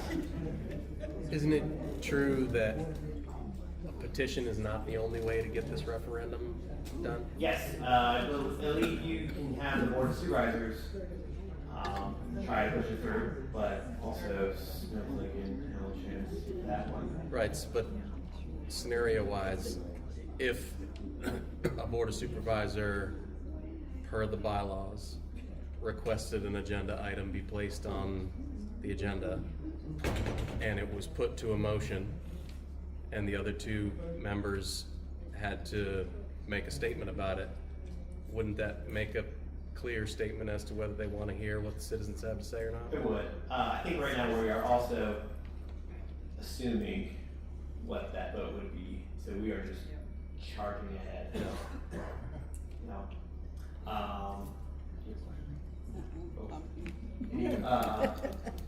Last question before we move on to my last slide. Good evening, everyone. This meeting this evening, as I understand it, was billed as a town hall for District 1, and I see residents, citizens from all 3 districts. That's what I have in my text message today, District 1 town hall. My question is, are you intending to invite the organizations from all 3 districts into some sort of town hall to inform them of the petition? Because the petition seems to have been put together by just a single group of people who may or may not be representative of everyone in the county. I do not know that. But in all fairness and transparency, I would think it would be important to ensure that the churches are aware of it, that you have churches in all 3 districts, you have businesses in all 3 districts, and you have people from all 3 districts that would have some concern about whether or not this is something that should go forward. It's a petition that you're asking for to add someone to the board, that's fine. Everybody, you have a right to do that. And I'm not saying I'm in disagreement with that at all. Because those of you who do know me, excuse me, in my official capacity as the president of the NAACP and also on the board of other organizations in the county, I have to issue a disclaimer if I stand up to speak on behalf of that organization. I'm not speaking on behalf of that organization. When DIO came forth to do what they did, attempted to do in the county, I did stand up, I did support what the county was trying, the residents were trying to do, and I'm not even in District 1. I'm in District 3. I saw what was going on, you saw what was going on, and so we provided information to all 3 board members. Ms. Linda Cook helped me with a lot of the information, and thank God she knew she knew the history. She knew where the skeletons were buried. My point I'm trying to make is, in all fairness, if we are going to talk fairness and transparency, let's be about that. And let's give everybody an opportunity to express their concern. Absolutely. And by the way, this is not a District 1 issue. We have worked with this petition across multiple districts, and we are trying to make it as transparent as possible. We put on social media, Charles C. Living. I know not everyone's on that page, but there's a lot of folks on that page. All the information about said petition, and advertise it that this meeting was more of a community meeting, right, versus District 1 meeting. But maybe with the folks who I'm working with can talk to, groupthink about presenting to churches as your suggestion and other groups within the county. happy to do so. I'm not trying to be a used car salesman up here, right? Well, I hope not. But I honestly think, you know, from my perspective, this is something that I want for the county as well as others as well. With that being said, and thank you for your questions and comments. My Facebook, by the way, you can message me. If I don't have the answer, I'm talking to other smarter people who may have an answer, so feel free to message me there. I'm at pretty much every government meeting. I'm an open book. I'm pretty, you know, as far as like, I don't have like any hidden agenda other than I want my property tax to be zero, right? Please cut back. Oh, yeah, amen. With that being said, my last slide is simply, I have something on. oh, go ahead.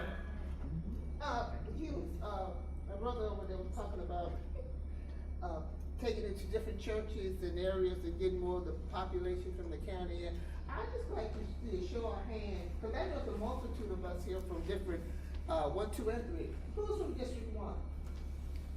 Who's from District 2? Who's from District 3? So there we go. That's a good mix.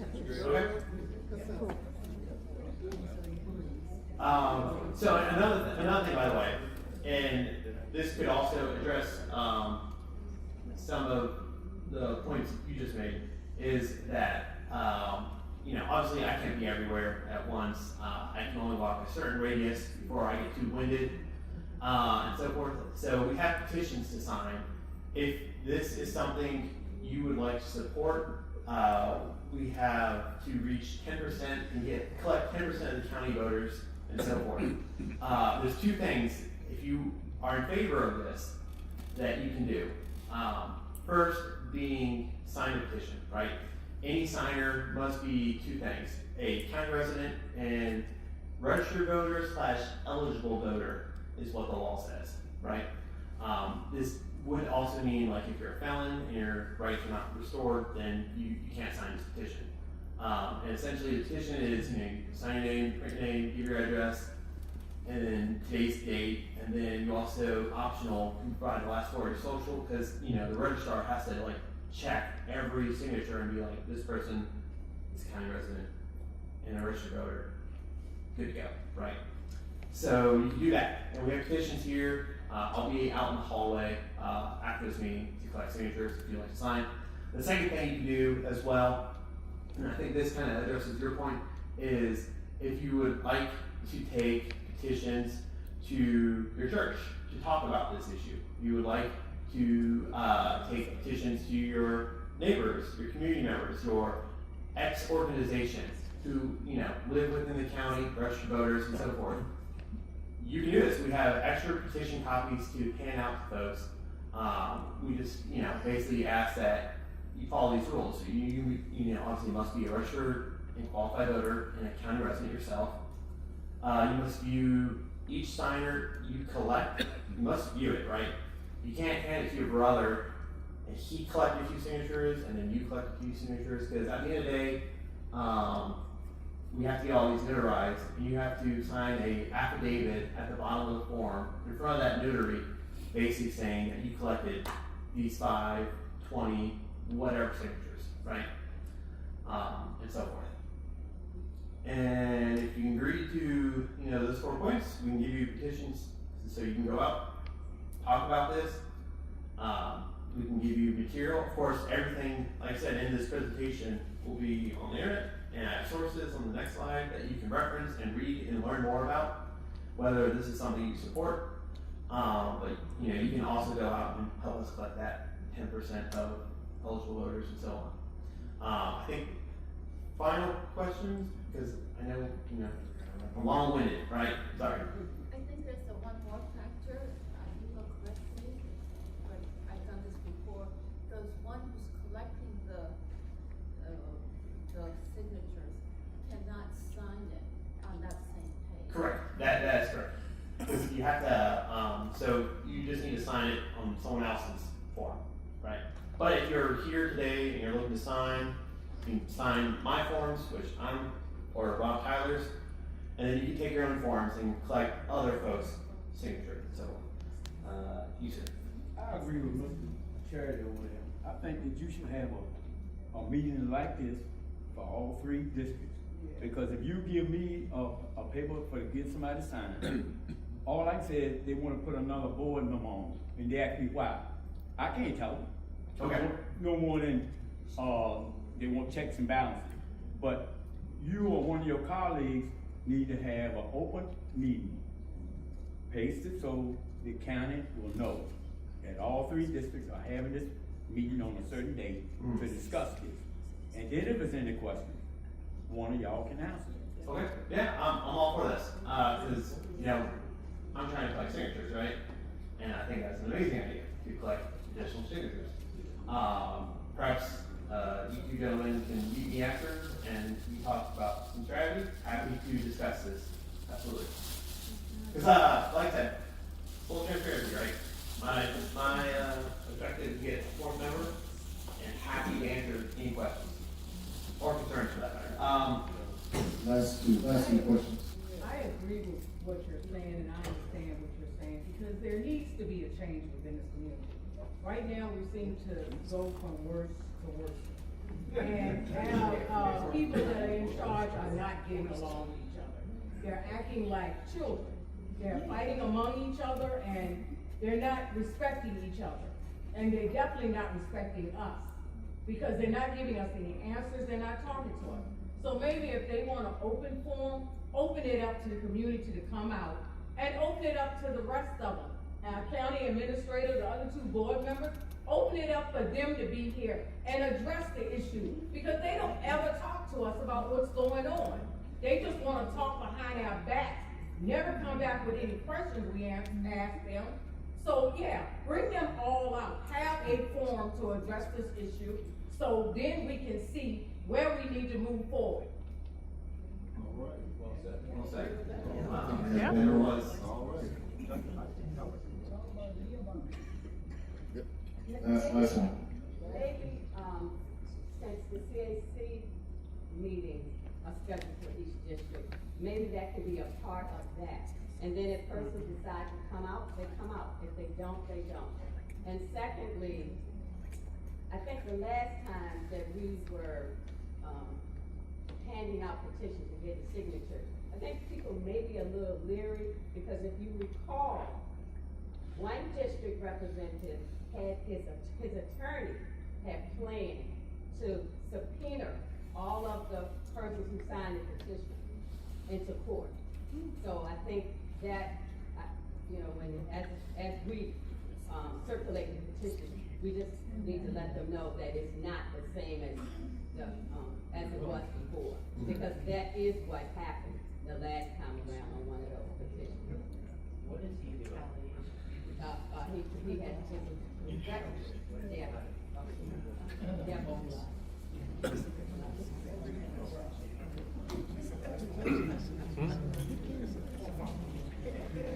Thank y'all. I can't collect signatures. Oh, I'm not allowed. I brought some. Thank you, Jared, for that presentation. And I must say that you know, whoever comes up here to this microphone, I may not always agree with their message or what they are saying, but one thing I do agree with is freedom of speech. And as long as we don't trample on other people's right to speak, we're moving in the right direction. Can I have a question? Yes, ma'am. I'm going to try to find this. I'm listening. And listening to everyone talk, they were saying that in 2 years we can make a change. So what if the board members are not following the bylaws and not looking out for the best interests of the county? Is nothing we can do to vote them out? Yeah. So you can always band together and get those petitions and signatures together to try to vote out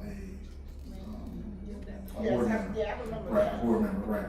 But most of our power as citizens lies beforehand on the front line, and ensuring that we pick the right candidate, or we put the right person in office to represent us accordingly.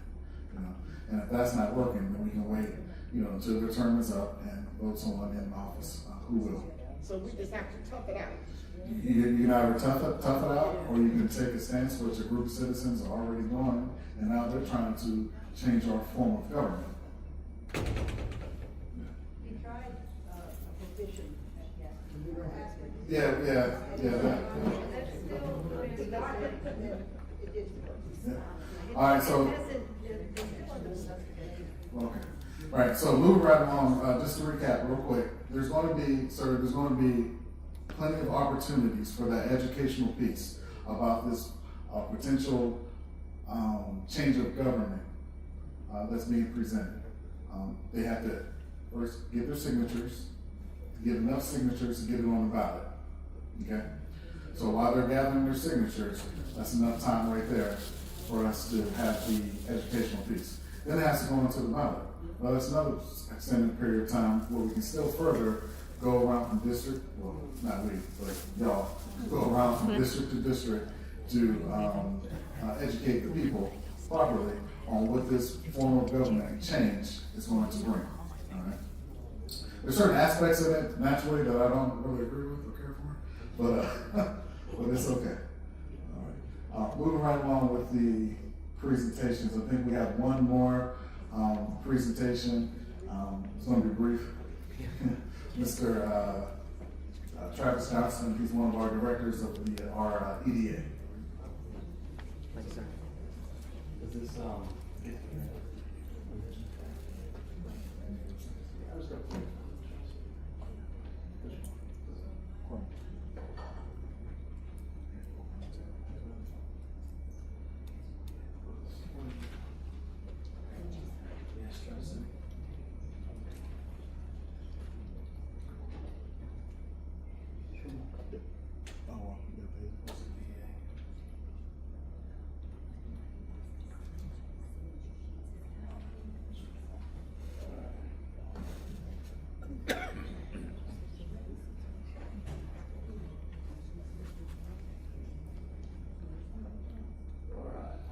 Hi, my name is Travis Johnson, and I'm unfortunately the only District 1 representative on the Economic Development Authority.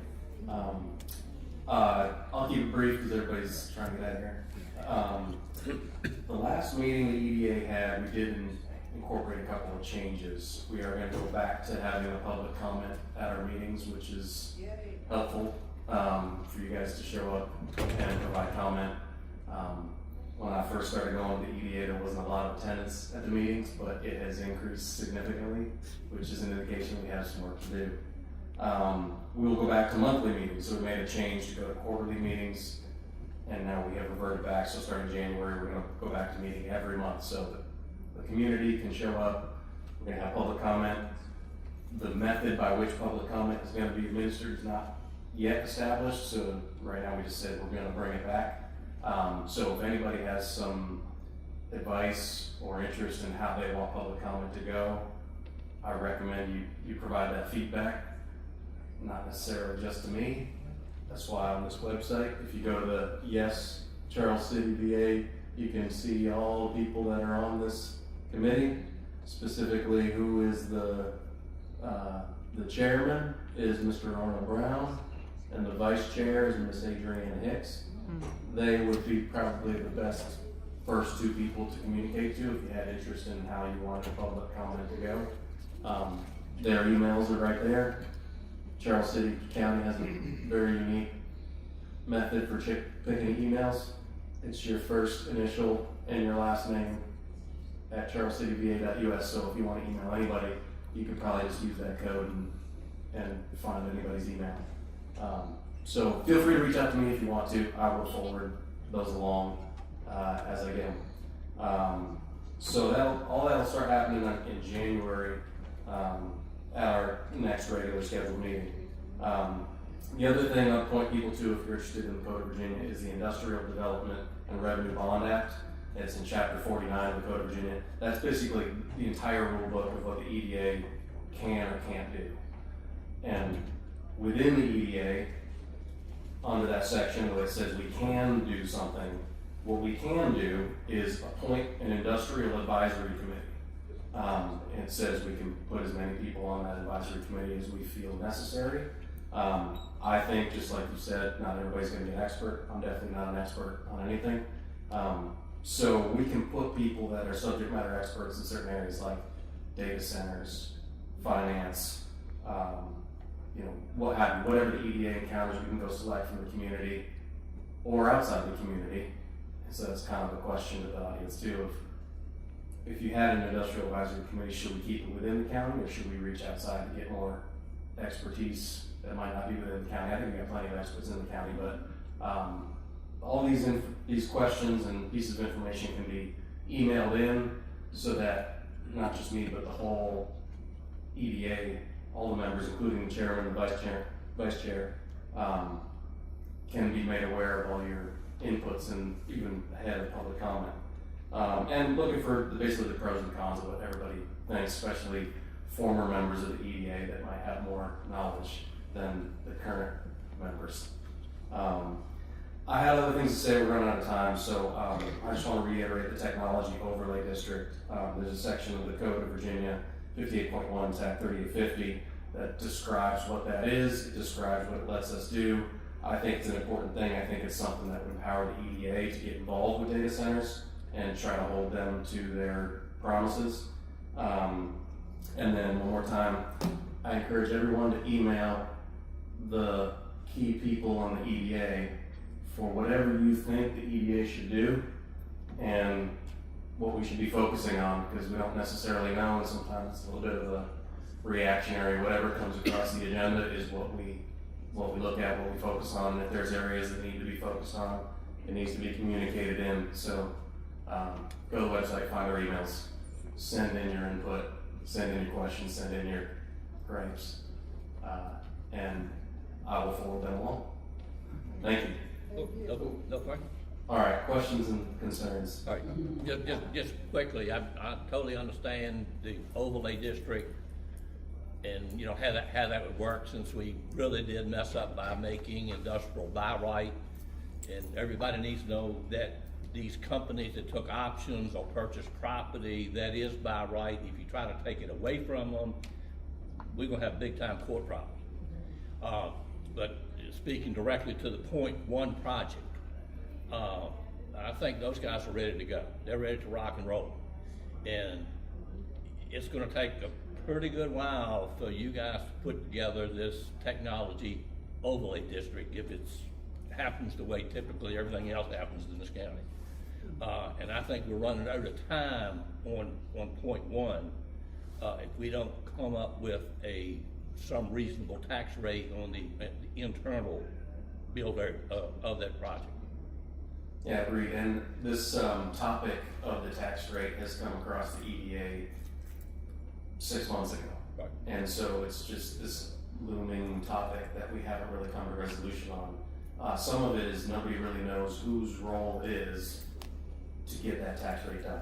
Right. And so it comes from a little bit of an educational standpoint where this industrial advisory committee could help steer us to say, hey, whose role is it? Whose job is it to make a decision? I don't think we really know, so that's caused a lot of delay.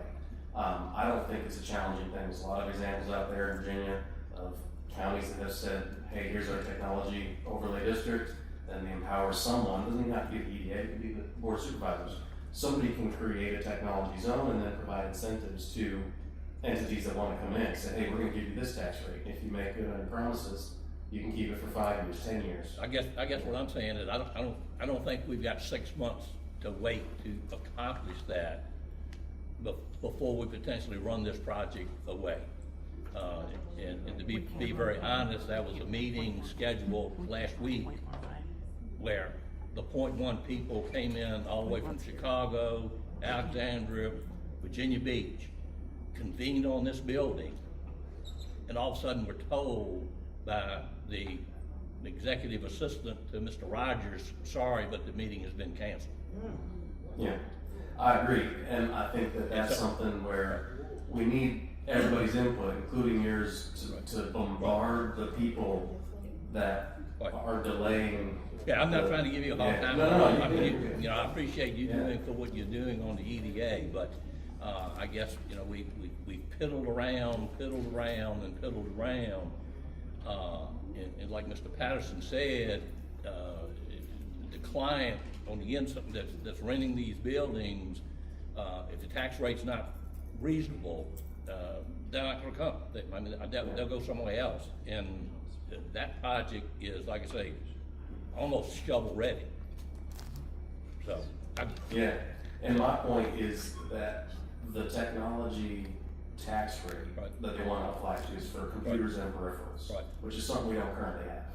Right. And so we could create a computers and peripherals tax rate and have it applied. It's only going to apply to data centers.